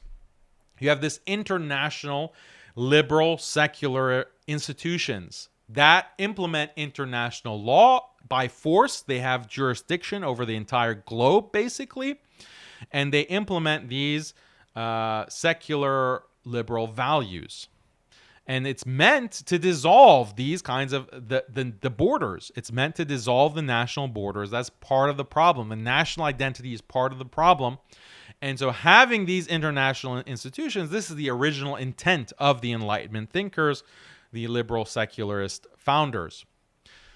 So as Muslims, let me just bring it full circle. As Muslims, that same liberal secular ideology and those same liberal secular institutions, international institutions that are attacking the Muslim world, have been attacking the Muslim world, have been colonizing the Muslim world, and even post-colonialism, post-independence in the middle of the 20th century, this neo-colonial, neo-imperial, neoliberal order that has oppressed the Muslim world for generations. That same force and that same ideology is also attacking these ethnicities, like the Western white man, white people. It's the same force. It's the same ideology. So we can recognize that. Intellectually, we can recognize that. And empathetically on a human level, we can recognize that. Even though we disagree, even though that we vehemently disagree with this idea of your entire identity being on the basis of being white. This ultimately, like whiteness being a source, or brownness, or blackness. We have the same critique of the black nationalists, by the way. Like and I've debated them as well, and they get very angry with me because I debated this one guy who was saying that no, the most important source of your identity is your race, and I'm a black man, basically. And I said no, like if you're a Muslim, the most important source of your identity is being Muslim, and La ilaha illallah, there's no God worthy of worship except Allah. That is the core of your identity, your beliefs, and values. So we have that strong critique of nationalism. At the same time, we should recognize the common problem, the common enemy, which is causing these problems. They want race riots. They want this kind of conflict. As Andrew Tate is mentioning in his clip, they want us to fight and to undermine each other and to attack each other, so we don't focus on the main issue, which is liberal secularism. That is the main blight that is attacking and destroying the human race. Because remember, biology is also on that list. Biology is also constraining human choice and therefore human freedom and equality. Biology is also a source of identity. You identify as a man, you identify as a woman, your skin color, the color of your hair, the color of your eyes, that is also a source of conflict with freedom and equality. So that has to be eliminated. How do we do that? Well, now there's genetic technologies that are being developed. That's liberalism. For you. So this is a threat to the entirety of the human race. Let's recognize that. Let's not get it twisted. Let's not fight each other. We can vehemently disagree. We vehemently disagree that, this kind of Britain is for British people and British means white. We disagree with that. But what Andrew Tate is saying actually is correct. There are boundaries, there are borders. Like even the Islamic Empire in history, the caliphate would limit. You can't just, and not everyone can walk through the Muslim territories, Dar al-Islam, whenever they want. No, you have to have permission. You have to have the permission. You have to have the papers. So there were borders and there were passports throughout Islamic history. They weren't called passports, but they were papers that you had to have. You have to have the permission. If you're a Christian, for example, or you're coming from a neighboring land. So we do have that. Andrew Tate is correct about that. He's correct. But like I said, he's missing the bigger picture. It's not about immigration. It's about the transformation of society, transformation of the globe, putting the entire globe under the boot of this liberal, secular, transhumanist demon force. That's the real issue. And he needs to hopefully clarify that instead of just adopting what is ultimately an incorrect white nationalist narrative or rhetoric. Now, what about the Zionist connection? What about Tommy Robinson? Let's get into that. Oh, but let's pause for super chats for a quick minute. Okay, hopefully there's not the same amount of lag because it's annoying.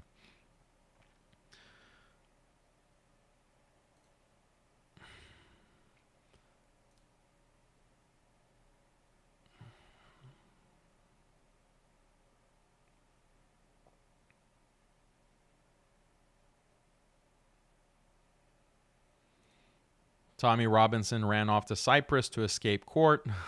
We'll look at that. Mirza says, a lot of people here are bots or something. We can't label everyone kafir, a thing a lot of them labeling you as well or implying. So they're doing takfir of me now. Tate is stupid a lot of the time, but come on. Okay, unrelated. I agree, Brother Daniel. He needs to be humble. How many Zionists exist around the world? I don't know. Unfortunately, too many.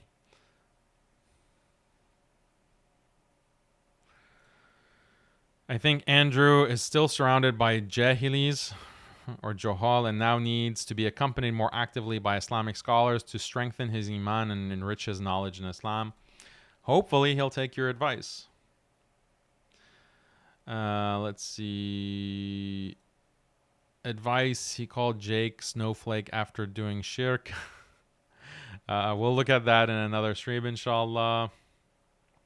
Appreciate the super chat. The man is a clear munafiq. Weak response, Daniel. Okay. What does it mean that he's a munafiq? That he's deep down, he's a disbeliever. You have to prove that. Huge fan of yours, brother Daniel from Saudi. I like your approach against Islamophobes. Jazakallah khair, brother. I don't know what this is. The irony is Winston Churchill died a Muslim. I don't know. Think that's true. Winston Churchill was a Muslim too now. Okay. So anyway, appreciate super chats. Keep them coming. We're going to go back to it periodically.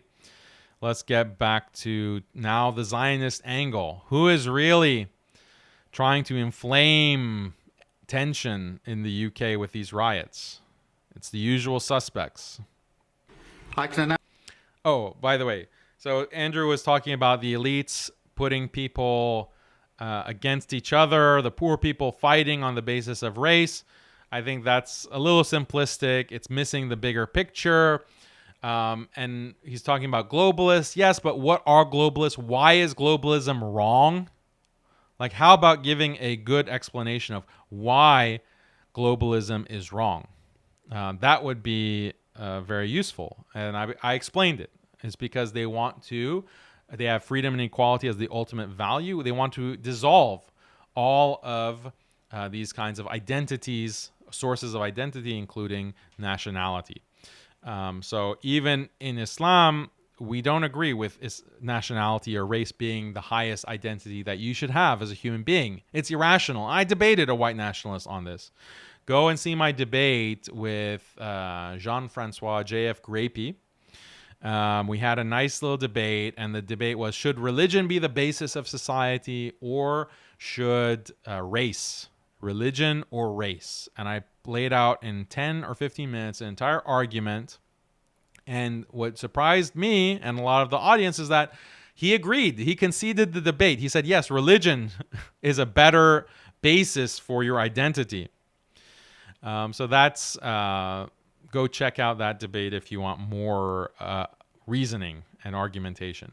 But here is an example. You have the Prime Minister, the new Prime Minister of the UK, Starmer. And look at the predictable response to the riots. First of all, they're labeling the people who have this issue with migration as thugs and far right, etc. I don't think we should fall into that narrative. I think we have to give a balanced response. We have to give a balanced response that is pointing to the higher issues as I've laid them out. But look at what immediately the government, these liberal secular governments, want to do. They want to crack down. Announced today that following this meeting, we will establish a national capability across police forces to tackle violent disorder. These thugs are mobile. They move from community to community. And we must have a policing response that can do the same. So we have to have a police response that can do the same. So basically, I think the UK is already a police state. The UK is already a police state. And when I visited the UK, I was shocked. Like, I felt uncomfortable in the UK because of government oversight. And the whole story is quite interesting. You had the government, like I was supposed to speak in Birmingham at this venue with Brother Muhammad Hijab and Brother Hamza Sortsis and others. And they had the Home Office, or, where is it, the Home Office or the Prevent Office? A Prevent officer contacted the masjid that was hosting, and they said that, you're having Daniel on, and you have the right to host him to speak, but we don't approve of it. Like, imagine, like, at the federal level, like, well, they don't call it the federal level, obviously, but at the level of police, at that level, to call me out specifically and contact the masjid and say that we're concerned about Daniel. By the way, you can watch that speech. Oh, did I post it actually? Maybe I haven't posted the speech, but it's on, you can see it on YouTube that I gave in Birmingham. And they said, we don't approve of this. So this is like a police state. Like, you're monitoring the speakers at the masajid openly, and you're trying to bully the masjid organizers. Like, this is a police state already in the UK. But it's not enough. We have to have more policing because of these riots. Intelligence, wider deployment of facial recognition technology, and preventative action, criminal behaviour orders, to restrict their movements. Facial recognition technology, restricting their movements. Like, this is, imagine, like, the level of control that they want to implement. And they're justifying it because of what's going on in the past week. Before they can even board a train. You can't even board a train if you're on a list because of facial recognition and you're in the wrong place at the wrong time, or you posted something online that is contrary to, their power, liberal secularism, then have fun trying to board a train. And if you have a smart car or a smart home, or you have an electric car, they're going to shut that off too remotely because they have control over that as well. So I just can't imagine living in such a place. Just the same way that we do with football hooligans. And let me also say to large social media companies and those who run them, violent disorder clearly whipped up online, that is also a crime. So even social media, big tech, as if big tech isn't already censoring so much speech that is anti-government or critical of the government. Now, because that's the thing, they can't say, oh, our policies are that we want to censor or ban anything that's anti-government. Obviously, they can't say that because you're supposed to be in a bastion of freedom, and only totalitarian, authoritarian states will ban criticism of the government. So obviously, in the freedom-loving West, we don't ban criticism of the government. Instead, we ban what is inciting hatred, what's inciting violence. That's the spin that they have to put on it. But what they're really doing is they're banning views and opinions that are critical of the government, that are critical of government policies, such as the immigration policy or the healthcare policy or the COVID policy or whatever. The feminist policies, you want more and more crackdown, more and more censorship in line with what the government wants, what the powers that be want. Social media is a problem for them. Social media is a big problem. People are spreading too much truth. That has to be shut down. So this is, he's making it very clear to big tech. We're coming for you, big tech. Clamp down on the censorship. It's happening on your premises, and the law must be upheld everywhere. That is the single most important duty of government.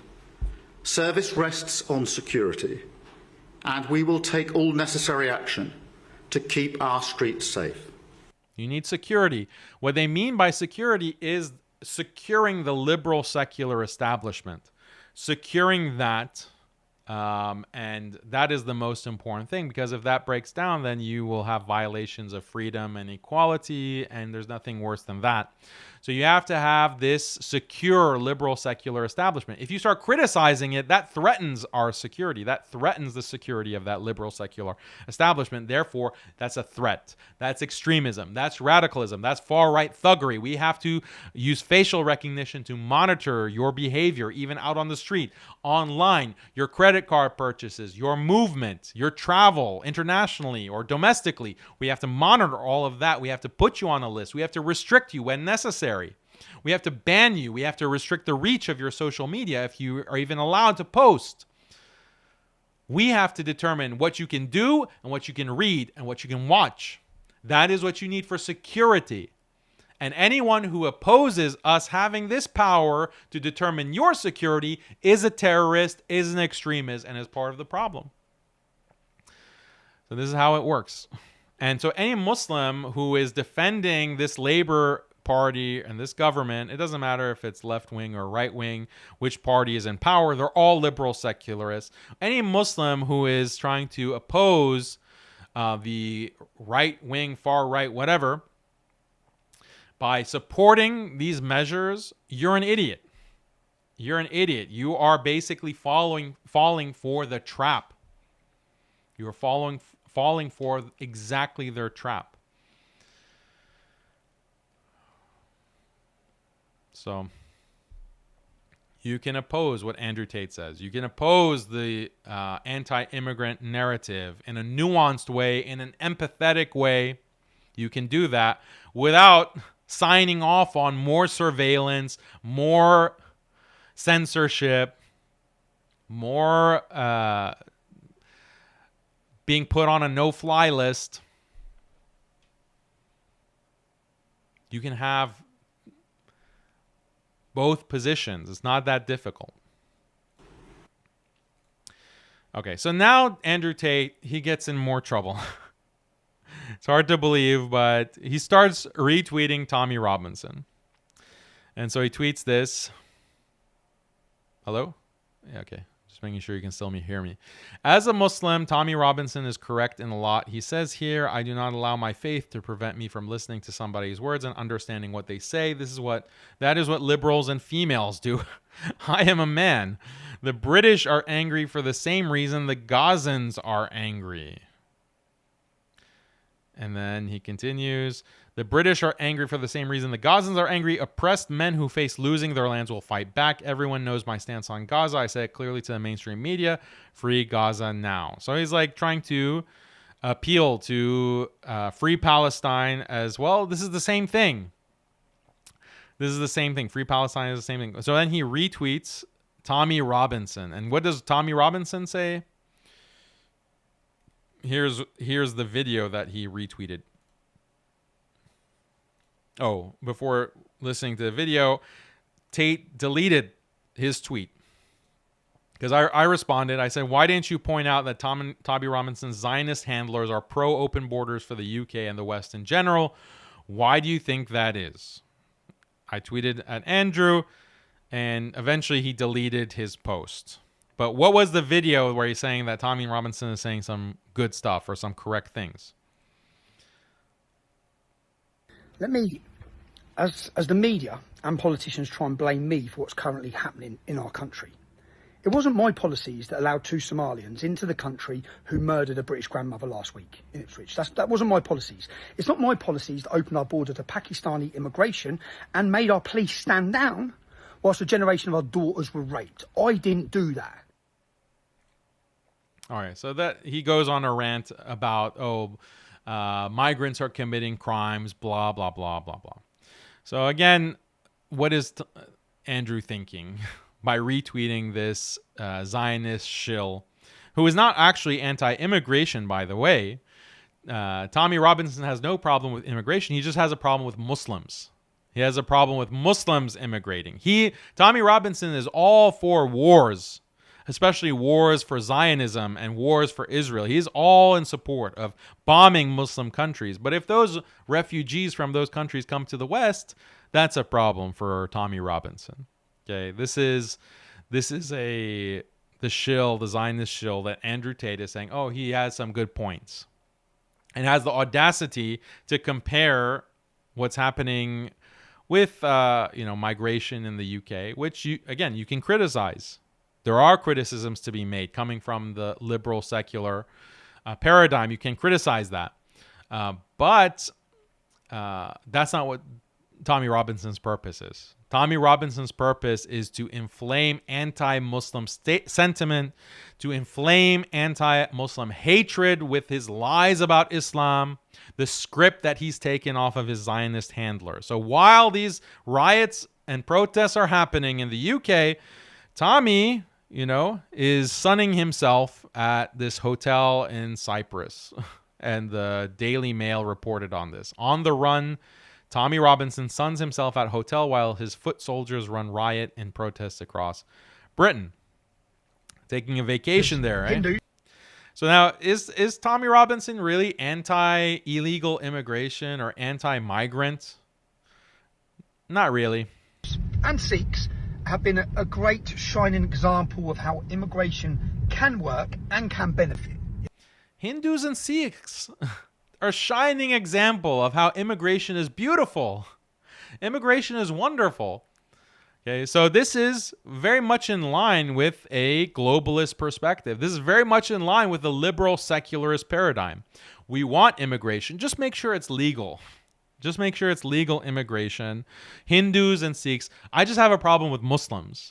I just have a problem with Muslims because Muslims are anti-Israel, and that's a problem. But Hindus are pro-Israel, and Sikhs, I don't know if they're pro-Israel or not, but he seems to be a fan of those groups. Yeah, how it does work. So, to all the Angela Merkels of the world who said they need to open the borders to match because we haven't got enough of a birth rate, open your borders to Hindus or Sikhs. Open your borders to Hindus and Sikhs. That is what Tommy wants. UK births hit 20-year low. Indian-born parents take record share. So Tommy Robinson is fine with that. People angry. I'll tell you why they're angry. Because Hamas were allowed to overtake London, overtake our capital city. Hamas. That's why people are angry. So Tommy is explaining why we have these riots. It's not because of immigration per se, because Hindu immigrants are a shining example of why immigration is amazing.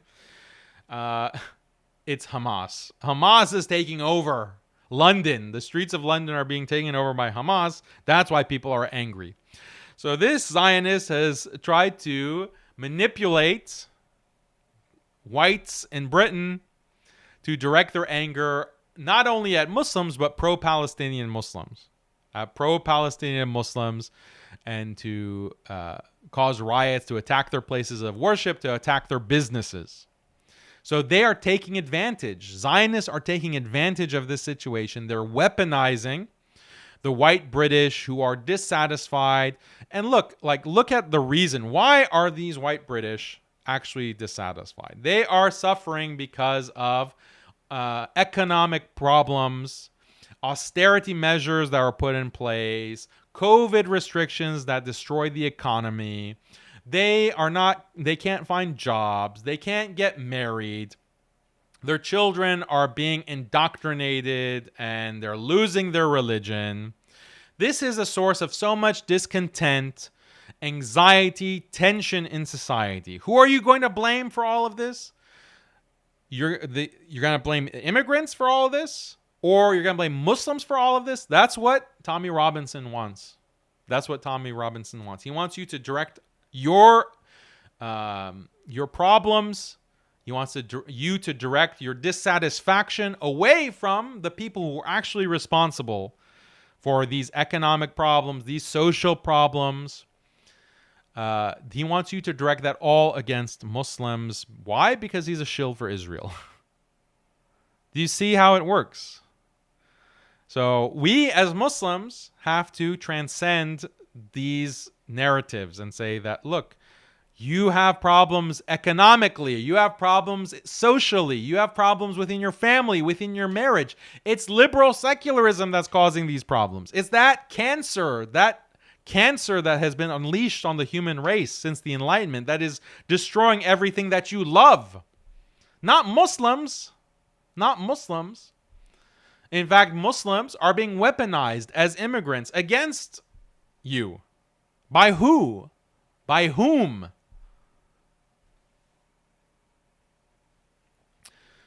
So we need to wake up. We need to transcend this manipulation. Every weekend, flying ISIS flags, Hamas flags, calling for jihad. The police... ISIS is calling for jihad on the streets of London. Yeah, I'm sure that's the case, Tommy. That's literally what Netanyahu says. That's literally what Netanyahu is saying in the Knesset. He's saying that, well, in the West, these jihadists are coming to take over, and Israel is standing in the way. Israel is the last stand against the jihadis and ISIS. And Hamas is ISIS.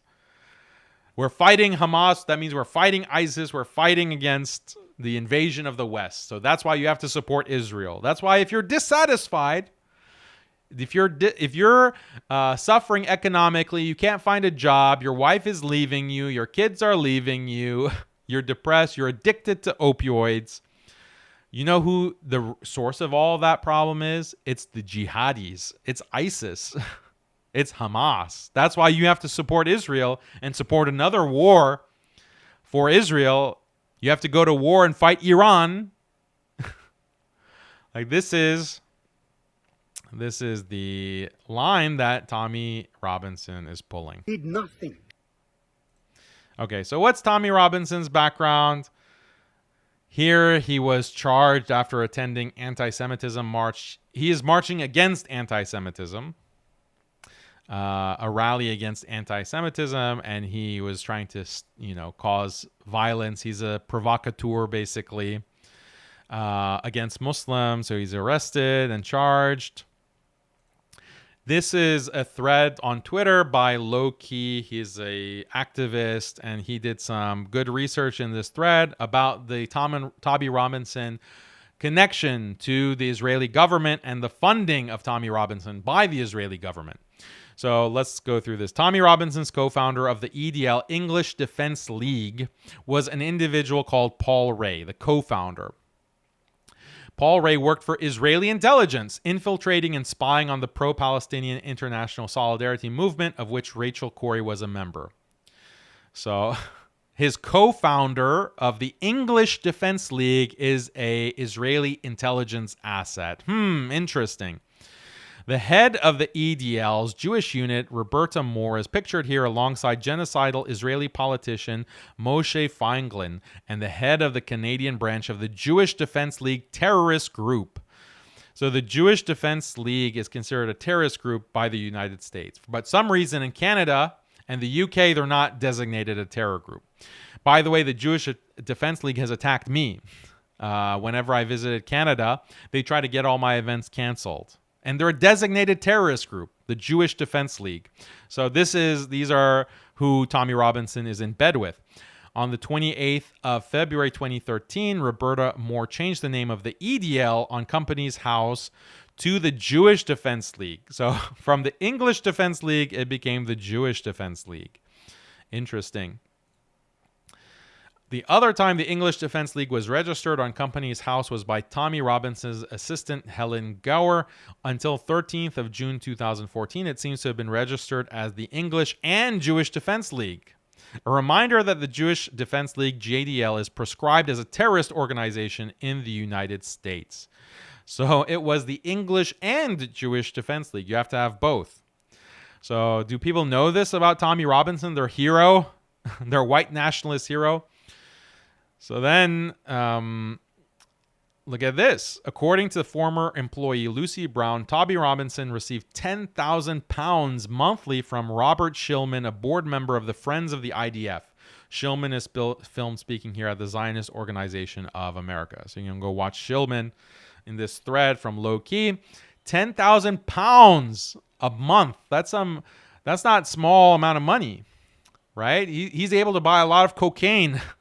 A lot of cocaine and a lot of prostitutes with £10,000 a month to shill Zionism and to demonize Muslims, to ratchet up Islamophobia, anti-Muslim hate. And unfortunately, Andrew Tate is saying, well, he has a lot of good things to say and tweeting that to his followers. This is a huge blunder. This is a huge mistake. And Andrew Tate and Tristan Tate need to distance themselves from Tommy Robinson and denounce this Zionist shill. There's no other way. There's no other option, unfortunately. So Tommy Robinson is pictured here with a steward provided by the Campaign Against Anti-Semitism. The CAA's founder and director is simultaneously a director of the JNF, the largest settlement building org in occupied Palestine. The Israeli Prime Minister and President are patrons of the JNF. So his connections to the IDF, to Israeli intelligence, to the Israeli government run deep. So he's an enemy of Islam and Muslims, and has the blood of thousands, tens of thousands, hundreds of thousands of Palestinians on his disgusting little cocaine smeared hands. Tommy Robinson, previously described a key figure on the Board of Deputies, Robert Feinstein, as his legal advisor. The Board of Deputies states in his 2020 trustees report that has a close working relationship with the Israeli embassy and strengthened links to the IDF. So the receipts are all there. The receipts are all, it's indisputable. Go check out the Twitter thread. And then, so I posted this live. I said that Tate promotes Tommy Robinson as the title of the live that you can see on the video. And then Tristan Tate replies to my tweet on X. And this is what he says. He says, Andrew does not promote Tommy Robinson. Andrew and I know Tommy and disagree with him vehemently on most key issues, but we'll not pretend we don't know him to appease anybody. We're from the same town and met as teens. Keep that in mind. This isn't a situation of two online personalities platforming one another. Andrew and Tommy are chalk and cheese on most issues. We both agree that people should only come to other countries legally with passports, though, as I'm sure you do. So he's trying to defend the tweet, defend the association, but this is indefensible. You cannot defend Tommy Robinson and then claim that you are pro-Palestinian or you feel for the plight of Palestinians. Tommy Robinson has a long history of not only lying about Islam, but generating hatred for Muslims, not only in the UK, but around the world. You want to talk about refugees being a problem? You want to talk about migrants being a problem? How about not invading their countries? How about not dropping bombs on their countries? How about not droning people in their countries? How about not attacking those regions? Tommy Robinson is in favor of that kind of belligerence. He's in favor of that kind of Western intervention. He's in favor of Israeli expansionism and Zionism. He's in favor of all of that, those atrocities. He's in favor of that. So how can you claim any association? Okay, you knew him, so what? You knew him when you were teenagers. Big whoop. Who cares? Who cares if you knew him? Yeah, I knew a lot of disgusting people in my time as well. I don't associate with them. I don't retweet them. I don't praise them, or I don't say that, oh, he's getting a lot of things right. This is unacceptable. This is unacceptable. This is crossing the red line. Okay, I can excuse or make a ta'wil or interpretation of other statements, right? But Tommy Robinson crosses the line. And, this is the thing. Being a sinful Muslim, if you look at Islamic history, let me make this statement here. Actually, before I make this statement, let me just finish this thread, and then I'll make a statement. Here is my response to Tristan. Robinson is not someone you have a casual disagreement with, but are best buddies otherwise. He's the worst Zionist scum who lies about Islam to justify the genocide of Muslims in Palestine and the Middle East and generate hate and violence against Muslims in the West. You and your brother are not appreciating that fact. So I said that, and then someone, Sneeko updates, someone on Sneeko's team posted this. Your friend Tommy Robinson is funded by Israel. Here's Tommy wearing an IDF shirt. And then Tristan makes this very questionable, problematic response. Yes, and you know I disagree with him. Okay, you disagree with him, but where are you denouncing him? Where are you denouncing him? Why are you not very clear-cut on this issue? And you need to be. You need to be. Even if you're a Christian, but Andrew Tate even more so because Andrew is a Muslim. So, and then this is another response. He is complicit in the nationwide attacks on mosques and Muslims as of lately, meaning Tommy Robinson. And then again, this kind of flippant response. Okay, and I'm not, but I do know him. Oh, wow, you know him. Why do you keep repeating that? Why do you keep repeating that? And then another thing that Tristan has tweeted is that, Andrew and I give so much money to Palestinians. So how can you criticize us? So what? The United States also gives aid to Palestinians while also being complicit in the genocide, giving weapons. So trumpeting and announcing that, oh, we're giving aid, we're giving charity to Palestinians. Yeah, great. May Allah reward anyone who is giving charity. Great. But that's not an excuse for rubbing elbows with the enemies of Islam and the enemies of Palestinians, the promoters of genocide, like that scum, sleazebag, piece of garbage, inbred Tommy Robinson. So this is the point that we have to make. Okay, so I'm going to talk about this verse that Andrew tweeted in a second. But first, I want to make it clear that in our history of Islam, 1400 years, we have had sinful Muslims who have nonetheless fought for the cause of Islam. These were open fusaq. They were open sinners. Maybe they would drink. Maybe they were womenizers. Maybe they were, not the shining model of Muslim piety and religiosity. But Islam was served by them. And this is actually a statement from the Prophet ﷺ that the religion of Islam can be served by even a hypocrite, by even like a munafiq, let alone a fasiq, let alone a sinner. So the religion of Islam can be served and has been served historically by people who were not ultimately the models of piety. But you could never question their loyalty. You could never question their loyalty to Allah and His Messenger and the Ummah. They were Ummah first. And for the most part, we could say that Andrew was loyal.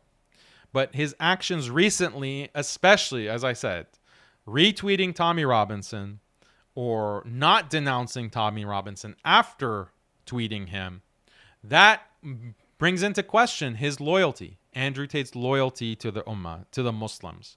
And Muslims are completely justified in questioning him, in challenging him, in criticizing him, because you cannot, like Tommy Robinson is just too far. It's a bridge too far. And then Katie Hopkins as well. That's another person that won't go into the details of that. But you cannot rub elbows with people who are the open enemies of Islam. Now, Piers Morgan, what about, recently you tweeted about Piers Morgan, hey friend, let's have another interview about the UK riots. And Piers Morgan agreed. Piers Morgan is also scum. Piers Morgan is also this pro-Zionist scumbag. He's even blocked me on Twitter. But even Piers Morgan is not as inexcusable as Tommy Robinson. So I don't care if you knew him in Luton or wherever. I don't know what kind of hole that you met him in, but you cannot be saying anything positive about him. You cannot be retweeting him and saying he has a point. If you want to tweet white nationalists that have a point, there are many who are not anti-Islam, they're not anti-Muslim, they're not pro-Israel. There are many of them. You can tweet them, but don't tweet Tommy Robinson, who is not even anti-immigrant or anti-immigration, by the way. He's just part of the Jewish Defense League. Literally, that organization is getting £10,000 a month, and right now he's sunning himself in some vacation spot in the Mediterranean or wherever. So my advice to Andrew Tate is very simple, and he actually tweeted it himself. Look at the verse that he's tweeting. Like, he's being criticized by Muslims, and his response is to tweet this verse. And the servants of the Most Merciful are those who walk upon the earth easily, and when the ignorant address them harshly, they say words of peace. This is from Surah Al-Furqan, verse 63. But look at the translation. They walk upon the earth easily. I don't know if that's the best translation. What does it mean? So this is the verse about Ibadur Rahman, الذين يمشون على الأرض هونا. على الأرض هونا. What does hawnan mean? So yeah, one translation is they walk upon the earth easily. يمشون على الأرض هونا means easily, but look at the other translations. Humbly. They walk on the earth humbly. They walk on the earth in humility. They have humility and sedateness. They're calm. And when you look at the tafsir or the tafsir of this verse, hawnan. What does hawnan mean? It can mean sakina, having sakina and waqar. It means being calm, peaceful. It means being humble, right? Not having, look at the tafsir of Ibn Kathir, look at Qurtubi as well, and others. They say that it means not having arrogance. Do not walk on the earth with arrogance. Unfortunately, your brand, Andrew Tate, is full of arrogance. And there's a place for arrogance in Islam. Don't get me wrong. There's a place. When you're fighting against the enemies of Islam and the enemies of Islam are acting arrogant, then you have to act arrogantly against them because they're insulting Islam. They're insulting Allah and His Messenger, sallallahu alaihi wasallam. So you are arrogant not for the sake of your own ego. You're arrogant for the sake of Allah. And there it is allowed. Understand these nuances. But otherwise, you walk on the earth with humbleness, with a steadiness, with a peace, with a confidence, okay, with your head not up like this where you have your nose turned up to the world. This is not the way that Ibad al-Rahman, the slaves of the merciful, the most merciful, that is not how they go throughout the earth. So practical point for you, Brother Andrew Tate, is to be humble. If you make a mistake, admit the mistake. People will see you better for that. People will appreciate you better for that. And let's drop some of this puffing your chest out and look at this, look at that car, look at this car, look at whatever. You need to, for the sake of your soul, have to pivot. Okay? I'm not saying stop driving cars, stop posting Bugatti, stop, showing where you're vacationing and using the private jets, whatever. Wealth is not un-Islamic. Wealth is not un-Islamic. And even, displaying that wealth is not necessarily un-Islamic. The question is, has that wealth entered your heart? Whereas you are compromising on your deen and your relationship and sincerity to Allah for the sake of wealth. That's where the problem is. That's where the problem is. So let's tone it down. Let's make a change. You can't use the same excuse that you're on a journey forever. Like, yes, you're a new Muslim, you're learning, you were in prison for a long time, and that potentially blocked your ability to learn Islam. Okay, we've given you the excuses, but now our patience is wearing thin. Our patience is wearing thin, and you can't keep using this excuse. So please, don't do it for the sake of your followers. Do it for the sake of your own soul. Apply the verse. You're tweeting the verse. Have you studied the verse? Have you realized and internalized this verse? Do you want to be a slave to the Most High, the Most Merciful? That's a question you should ask. Okay, why is the verse, this ayah of the Quran, the speech of Allah, worded in this way? Ibad al-Rahman, the ibad, the slaves, worshippers of Allah, they are it doesn't say Ibad Allah, it says Ibad al-Rahman, of the most merciful. Reflect on these verses. You read the Quran, reflect. Look at what this verse is saying and apply it to your life. Take advice, the sincere advice that people are giving you. We don't have... How am I, for example, your enemy? I've defended you in your lowest points. To my own detriment, by the way, because I was attacked for defending you. I was attacked by my own fans. By my own followers were not happy with me saying that these charges against you are bogus. And they said, don't debate Destiny or others on this. You're wrong, Daniel. I stuck my neck out. So why? I'm not jealous of you. I don't want to see your downfall. I don't like all these excuses. I'm giving you sincere advice, and I don't ask anything from you. I don't want anything from you. I don't care if you follow this or not.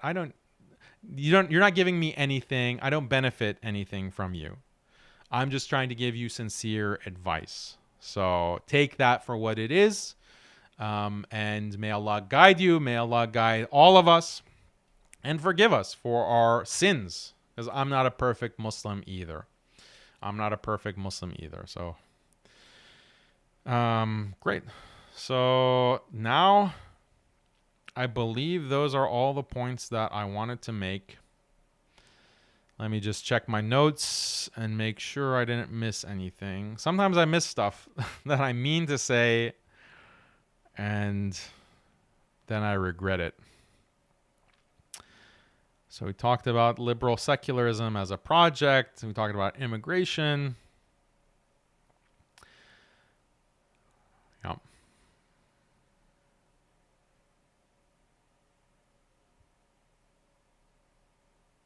Okay, so we'll have a different stream about some of these statements that Andrew has made that are kufr statements, but do they make him a kafir?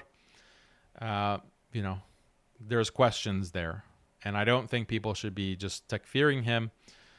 Perhaps there's a difference of opinion there, but let's look at it more closely in a different stream. This stream was dedicated to immigration. So, okay, now we're going to go to your super chats. I hope you enjoyed this episode. We're over 2 hours, but we covered a lot of issues. The main thing that I wanted you to take away from this episode was liberal secularism attacking all sources of identity, religion, culture, ethnicity, nationality, and even biology. That is the bigger message. That is what's causing the social transformation. And then obviously Zionists are manipulating the situation for their ends. And the deep state, the establishment, is taking advantage of the unrest to entrench their power through mass surveillance, censorship powers, lockdowns, facial recognition, etc. Those are the main points that you need to take away from this episode.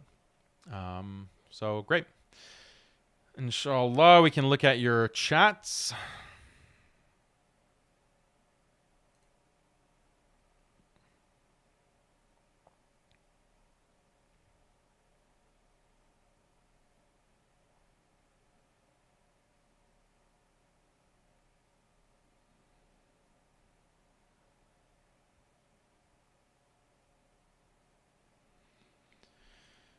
Jazakallah khair for your work, brother. Could you maybe talk a little bit about what you know about the Musab Hassan Yusuf guy, the supposed son of Hamas? Yeah, maybe we'll do a reaction to stuff. He's like a psycho.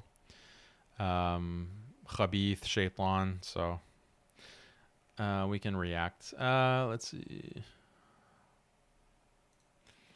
There is a worldwide agenda to create chaos because chaos always benefits the establishment. It keeps your eyes off the real enemy and off of Israel. Good point.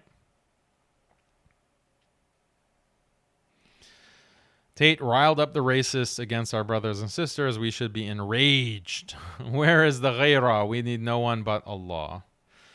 Yeah, so we expressed the disappointment, but enraged and like emotional and lashing out, that is not necessary, because immigration, like for him to say that, okay, so first of all, when you want to judge someone and you want to analyze something, you have to look at what they intended, because people sometimes can speak out of turn, they can make a mistake. So insofar as Andrew Tate would justify his statements that he initially made in that video, that would be bad. But he didn't double down. He actually moved away from his initial point. And I wish he was explicit in apologizing, but he still moved away and he said, look, I'm not talking about all immigrants. I'm talking about illegal immigration, and specifically like those who are committing violence, etc. So interpret that in that way. Now, what is the status of that statement? Does that take him outside of Islam? Okay. Does that make him a betrayer of Muslims? It's hard to accept that. It's hard to say that he was deliberately trying to enrage people or entice people to go and attack Masajid or attack Muslims. That seems to be like a very uncharitable, to put it lightly, interpretation of what he said. Now, when he tweets Tommy Robinson, that's more bad in my opinion. That's worse. That's egregious, inexcusable. But he deleted the tweet. So if he were doubling down, if he were like just saying no, like he's not apologizing, that's a problem. But it does seem like he is moving away, and he recognizes that, okay, I messed up, I made a mistake. So you want to be enraged about that, go ahead. You want to be angry, you want to criticize him, please, by all means, criticize him. But also, we need to not be driven by emotions. We need to realize, like, we need to recognize that there are crimes being committed by migrants. There are problems that are being committed by migration, and some of it is deliberate. Some of it is deliberate. So who do we blame? Do we blame immigrants? Do we blame migrants? No. That's like a very low IQ. That is a very reactionary response from some of these white nationalists. Instead, they should realize that, well, where is the policy coming from? What is the underlying ideology behind this policy? That is the correct understanding and the correct approach, and Muslims have to do the same thing. We have to do the same thing. Otherwise, we're no better than they are.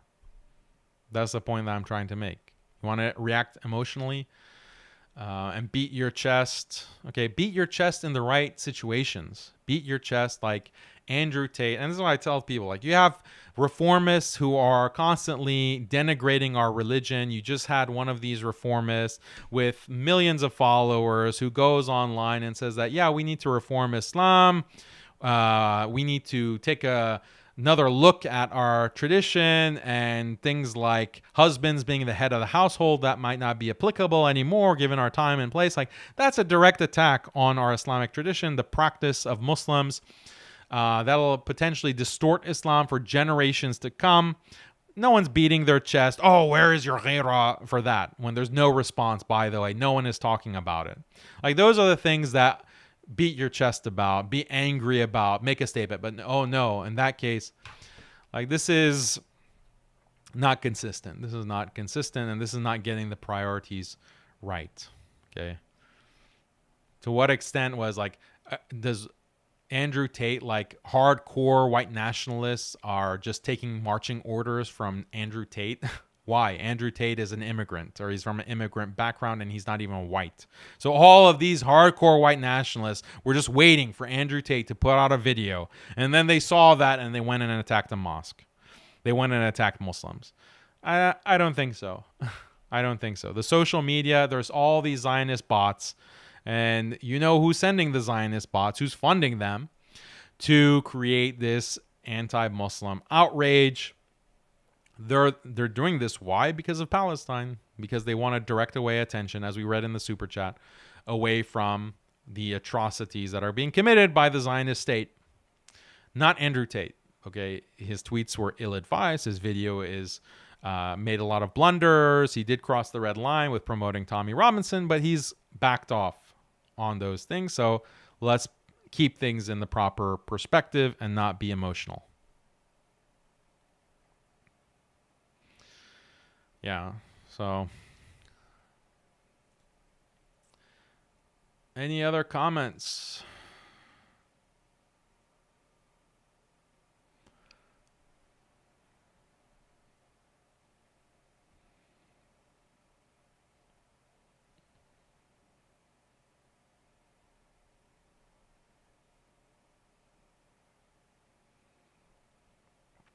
The 17-year-old who carried the knife attack in London was Christian Rwandan, not Somali Muslim. Please emphasize that. The far right's white nationalists scapegoating it.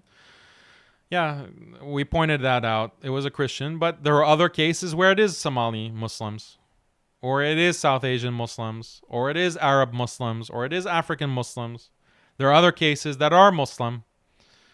So to just deny that the crime has taken place comes off as that's only going to generate more anger.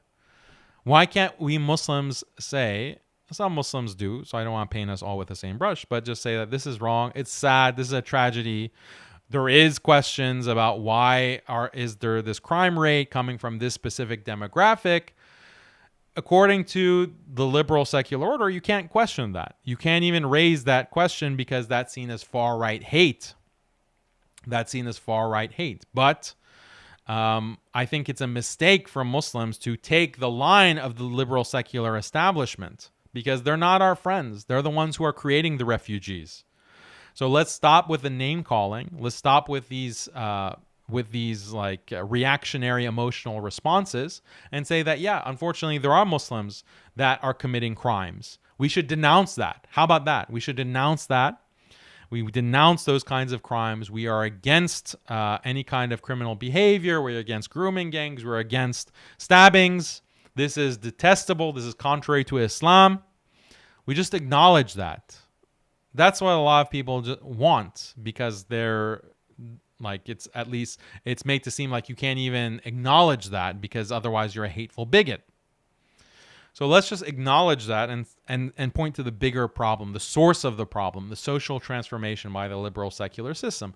That's the approach that we need to take, instead of siding with the liberal secular state that's causing the problems and creating the refugees in the first place. I don't know if I'm being clear. Like, are you getting it? Are you understanding what I'm saying?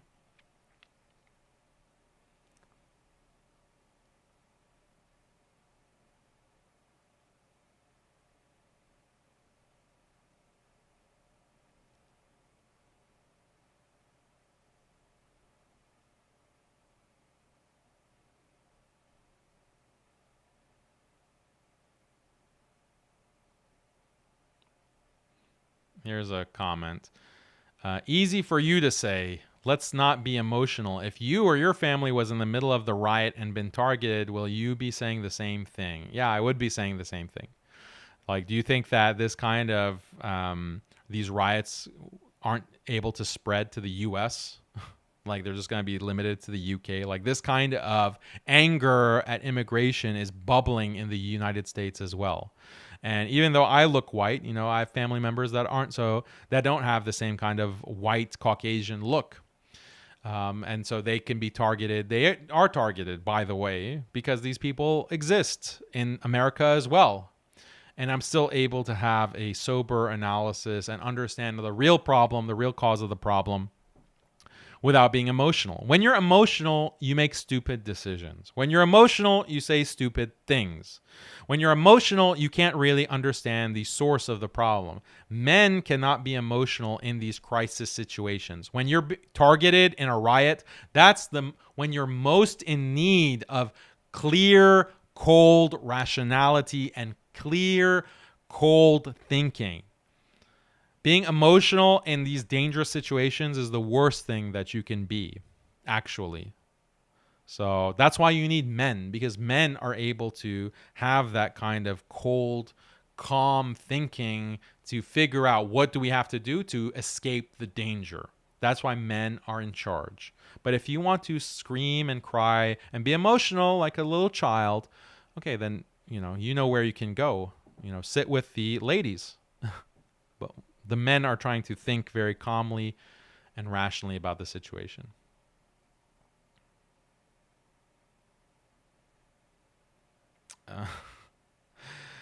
Salam, Daniel. Alaikum salam. I'm a Sunni Iranian in America like you. I think Khomeini is mostly rightly guided leader today, despite being Shia. What do you think? No, I don't think that Khomeini or Khamenei, I guess you're saying Khamenei, is a rightly guided. Like, that's too strong. That's too strong. I do not think he is. I think he's a part of a deviant sect, so I can be rightly guided. Like, I can still appreciate actions against the Zionist terror state and support for our Palestinian brothers and sisters. I can appreciate that without hyperbole, without saying, oh, he's the most rightly guided person or leader in the world today. Like, don't get emotion involved. Be calm. Operate on the basis of principles and Islamic values. You can't say that someone who is part of a deviant sect known Ahlul Bid'ah is the most rightly guided. Yeah, he might be better than some others. I'm not saying otherwise, but to say he's the most rightly guided, no. All Muslims must unite against the Zionist virus. Yes, I agree. Thank you for your super chat.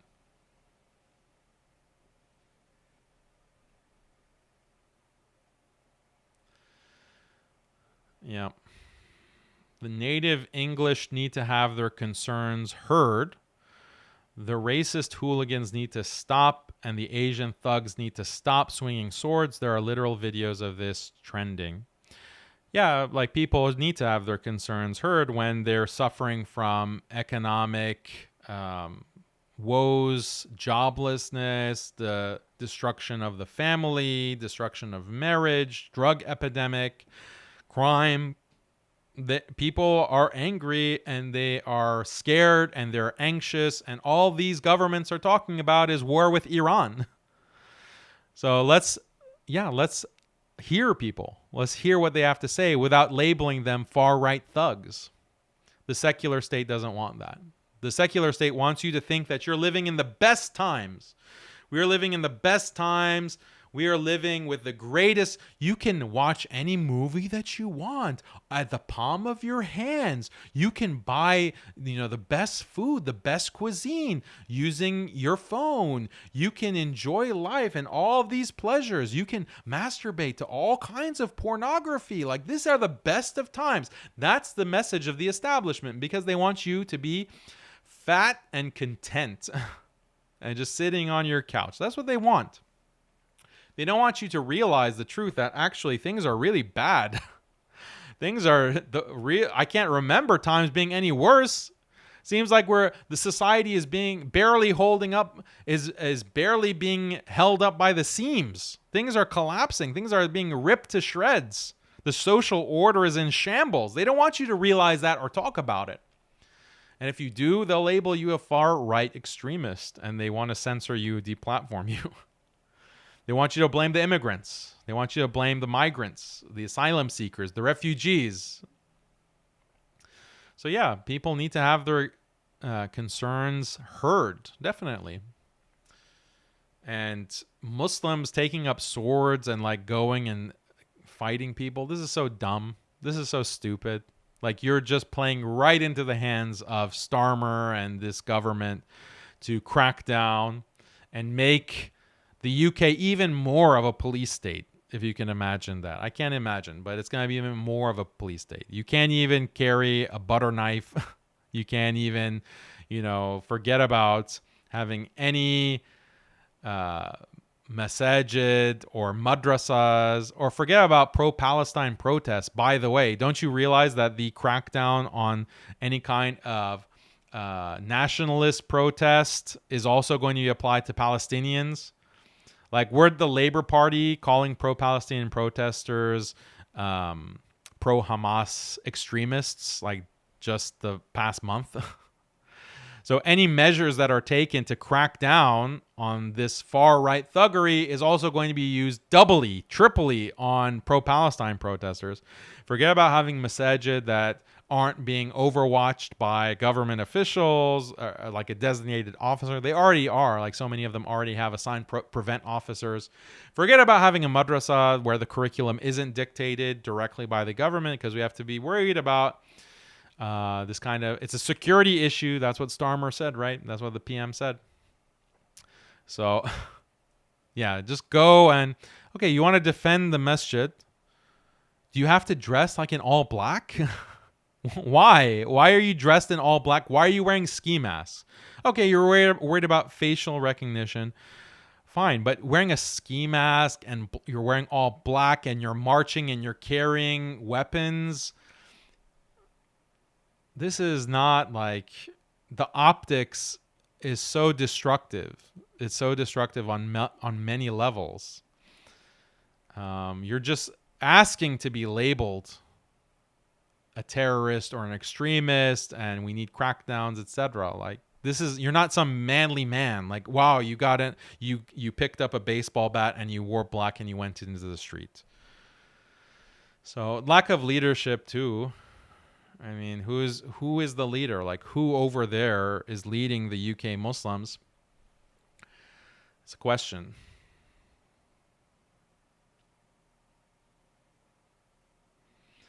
During COVID, they broadcasted the people protesting against the lockdowns and mandates and turned it into a race issue with news outlets showing it as protests about George Floyd. Yeah, exactly. You know, this is a pattern. Like, they want to have these measures to crack down on the population and keep the population controlled. It's a control grid. It's a control system. And they use protests and counter protests to justify, like, first of all, to create a hostile, unstable situation. And then they come swooping in with new laws, new regulations, new reforms to increase their control. And if you don't see that and you're just playing into it because of an emotional reaction, then you're dumb.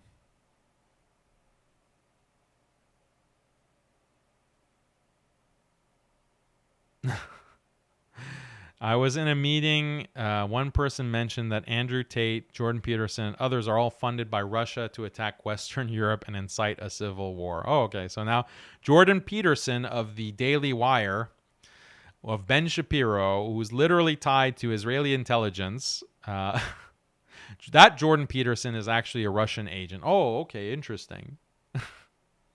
Interesting theory there. Jordan Peterson is the one that's interviewing Tommy Robinson recently. Why is Jordan Peterson interviewing Tommy Robinson? Is because Robinson is such an intellectual.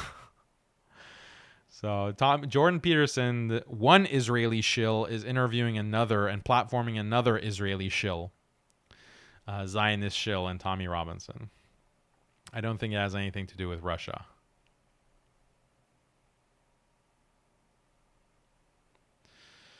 Would you consider making a video about the crimes of Bashar al-Assad? Many pro-Palestinian folks are pro-Assad.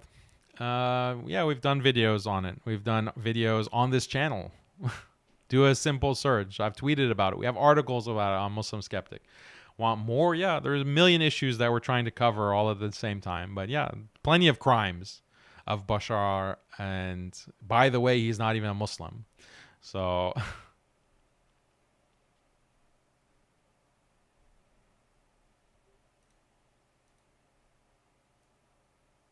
Oh, this whole time I'm on this delayed screen.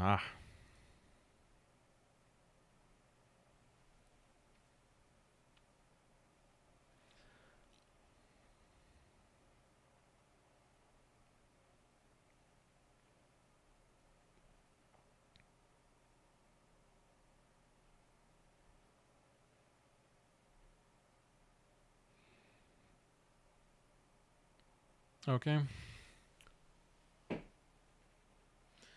Long stream, 2.5 hours. I think that's a good length for this. I'm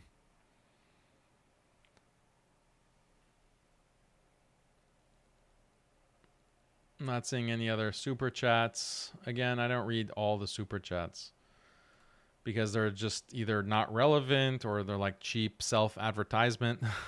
So if you want to advertise on this channel, like, you'll have to give up more than just $2. We're not gonna have $2 advertising on this channel on a video that's gonna be seen by thousands. So sorry.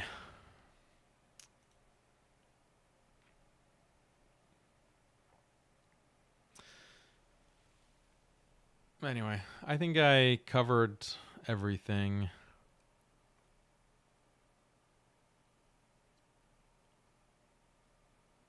Yeah, inshallah, these protests will take a better direction, like really identify the cause of the problem. People need to wake up and stop being pawns in this bigger game. It's getting tiring. People are just constantly being psyoped. That's the problem. Like, when you're being psyoped, it's just sad. Like, we have to be able to educate people and help them understand. And I'm tired of the psyops myself.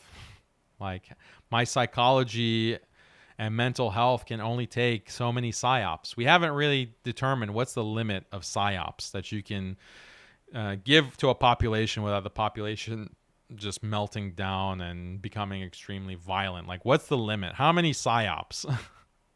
Like, in my lifetime, in terms of psyops, it's an endless every year there's a new psyop. And yeah, I guess the human psychology can handle a lot. I guess the CIA knows the official number. What's the limit of psyops that you can do before it gets too volatile? I'm sure there's a number that the CIA has determined with their experiments. But yeah, I hope the issue resolves itself. Unfortunately, I think things are going to get worse. I think it's going to get worse, unfortunately, and I just want Muslims to protect themselves. We need to protect ourselves, protect the ummah, and pray that Allah protects us from the fitan. We're entering like bigger fitan, more death, violence, destruction, unfortunately. So the last thing we need is emotionality.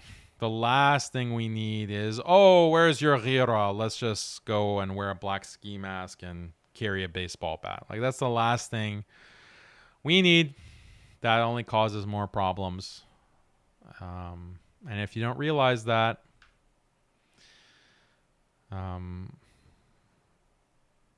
look at the leadership of the ummah.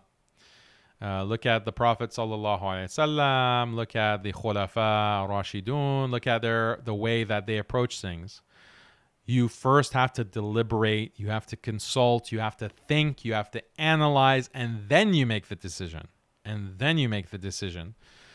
Sometimes you'll take a bold action, but not before you consider it carefully and you calculate the consequences. You do cost-benefit analysis.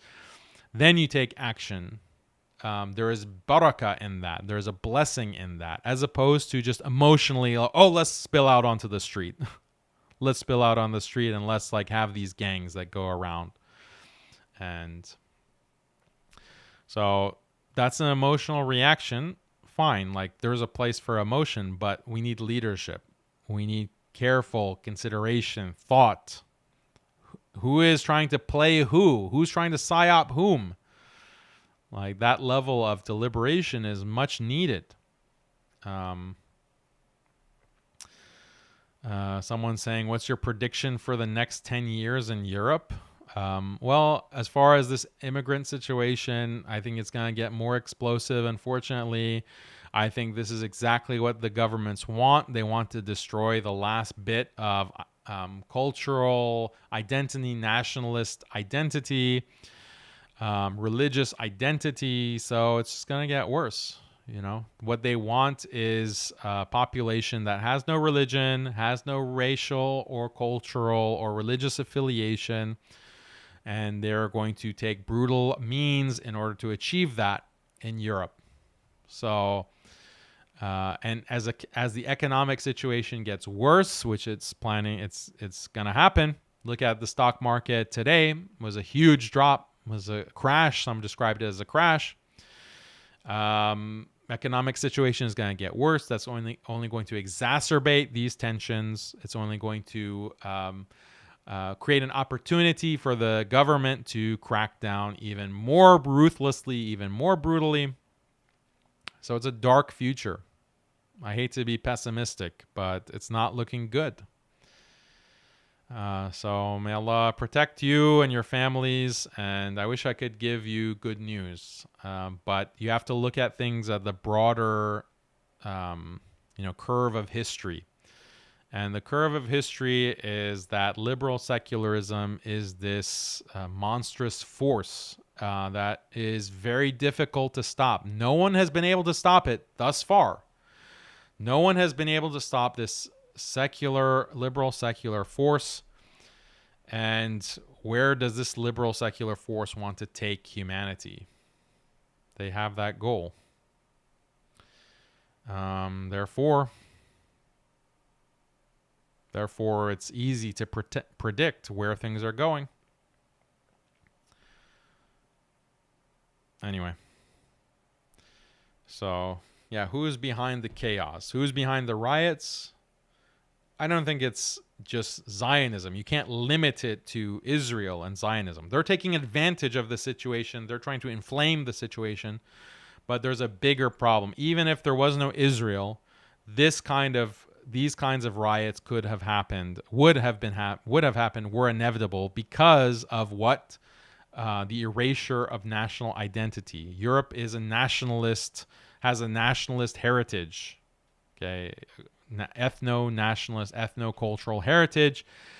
Liberalism wants to erase that, and it has opted to erase that primarily through mass migration. So, and that creates conflict, it creates tensions, it creates crime, it creates crime, it creates radicalism, it creates counter responses, it creates chaos. That's coming from the liberal secular system. Emphasize it many times because people need to internalize it. They need to recognize it. So that's my message to you. I hope you understood it. Please forgive me if I said anything wrong. Please don't cancel me. Actually, I don't care. Go ahead and cancel me. I've been canceled. I've been canceled how many times now? But cancel me for the right reasons. Let's just say that. And appreciate you all who have tuned in and watched. We had like a record number, I think, of live viewers. Or no, this was the second most watched. The record number was for Khalid and Salama. That was the record number of viewers. Everyone loved that episode. We had the record over 2,000 or close to 3,000 live viewers, I think. So we didn't beat that record, but it's still got a good number of viewers live. Hopefully you guys watching the recording will enjoy it as well, the episode. And we'll have more good episodes coming. Haqiqatjou probably, I don't think there'll be any other episode this week. We'll probably be back next week. But we have that debate, live debate on Friday. Catch it on this channel. Daniel versus the Jewish person. Oh, here's another reminder to subscribe to the newsletter if you haven't already. Hopefully the video won't be taken down. This episode hopefully will not be taken down. If it does, the backup is on Rumble. You can subscribe to Rumble as well. And make sure, just sign up for Rumble. Like, just sign up and it's free. It's just another social media platform. Support the alternative social media platforms because that puts pressure on YouTube not to censor as much, because they know if they censor, people will just shift off of their platform onto other competing platforms. They don't want to compete with Rumble. They want Rumble to be irrelevant. They want none of you to sign up for Rumble. So you should sign up to Rumble. You should sign up to Telegram as a way to support their lesser censorship policies. Like, they don't censor as much, and that's something that should be supported by you signing up. So don't whine about, oh, Muslims need their own independent platform. Yeah, I agree. Muslims need their own social media platform. We need our own internet. We need our own banking system. We need our own government. We need khilafah. That's what I'm constantly saying. Yes, I agree. But can you maybe take the intermediate step of signing up for Rumble and subscribing? Like, could you do that? Maybe before you call for an independent Muslim social media program. You can't even use alternative social media, but you're demanding like a Muslim social media platform being created from scratch. Okay, even if we do create an independent Muslim social media platform, you're not going to use it. You're not even going to sign up. So why even bother? The alternative platforms that exist, you don't use them. There's no almost zero Muslim presence on those platforms. So then you want to, like, the big brain solution of, well, we need a Muslim platform, a Muslim social media platform. Okay, but you can't even sign up to Rumble. Whatever you say, boss. Okay, appreciate all of you. Hope you have a good rest of your week. Don't stay off the streets. If you want to protect the masjid, you can do that. But you don't have to wear black and wear a mask and hold a baseball bat. So may Allah protect our brothers and sisters in the UK. May Allah protect Muslims everywhere and guide us all to the right path. May Allah accept our deeds. May Allah guide Andrew Tate and guide his brother Tristan Tate. We want the best for everyone. May Allah bless you and your families. And inshallah, we will catch you on the next episode of Haqiqatjou. Maybe less controversial episode, maybe more controversial episode. And I'll also maybe do some more impressions. I can't really do a British impression. You know, I can say wanka. You're a wanka. Is that good? All these wankas in the chat. Bloody wanka. But yeah, I'll work on my British impression so that we can properly imitate Tommy Robinson. Okay. Ikhwan, assalamu alaikum wa rahmatullahi wa barakatuh.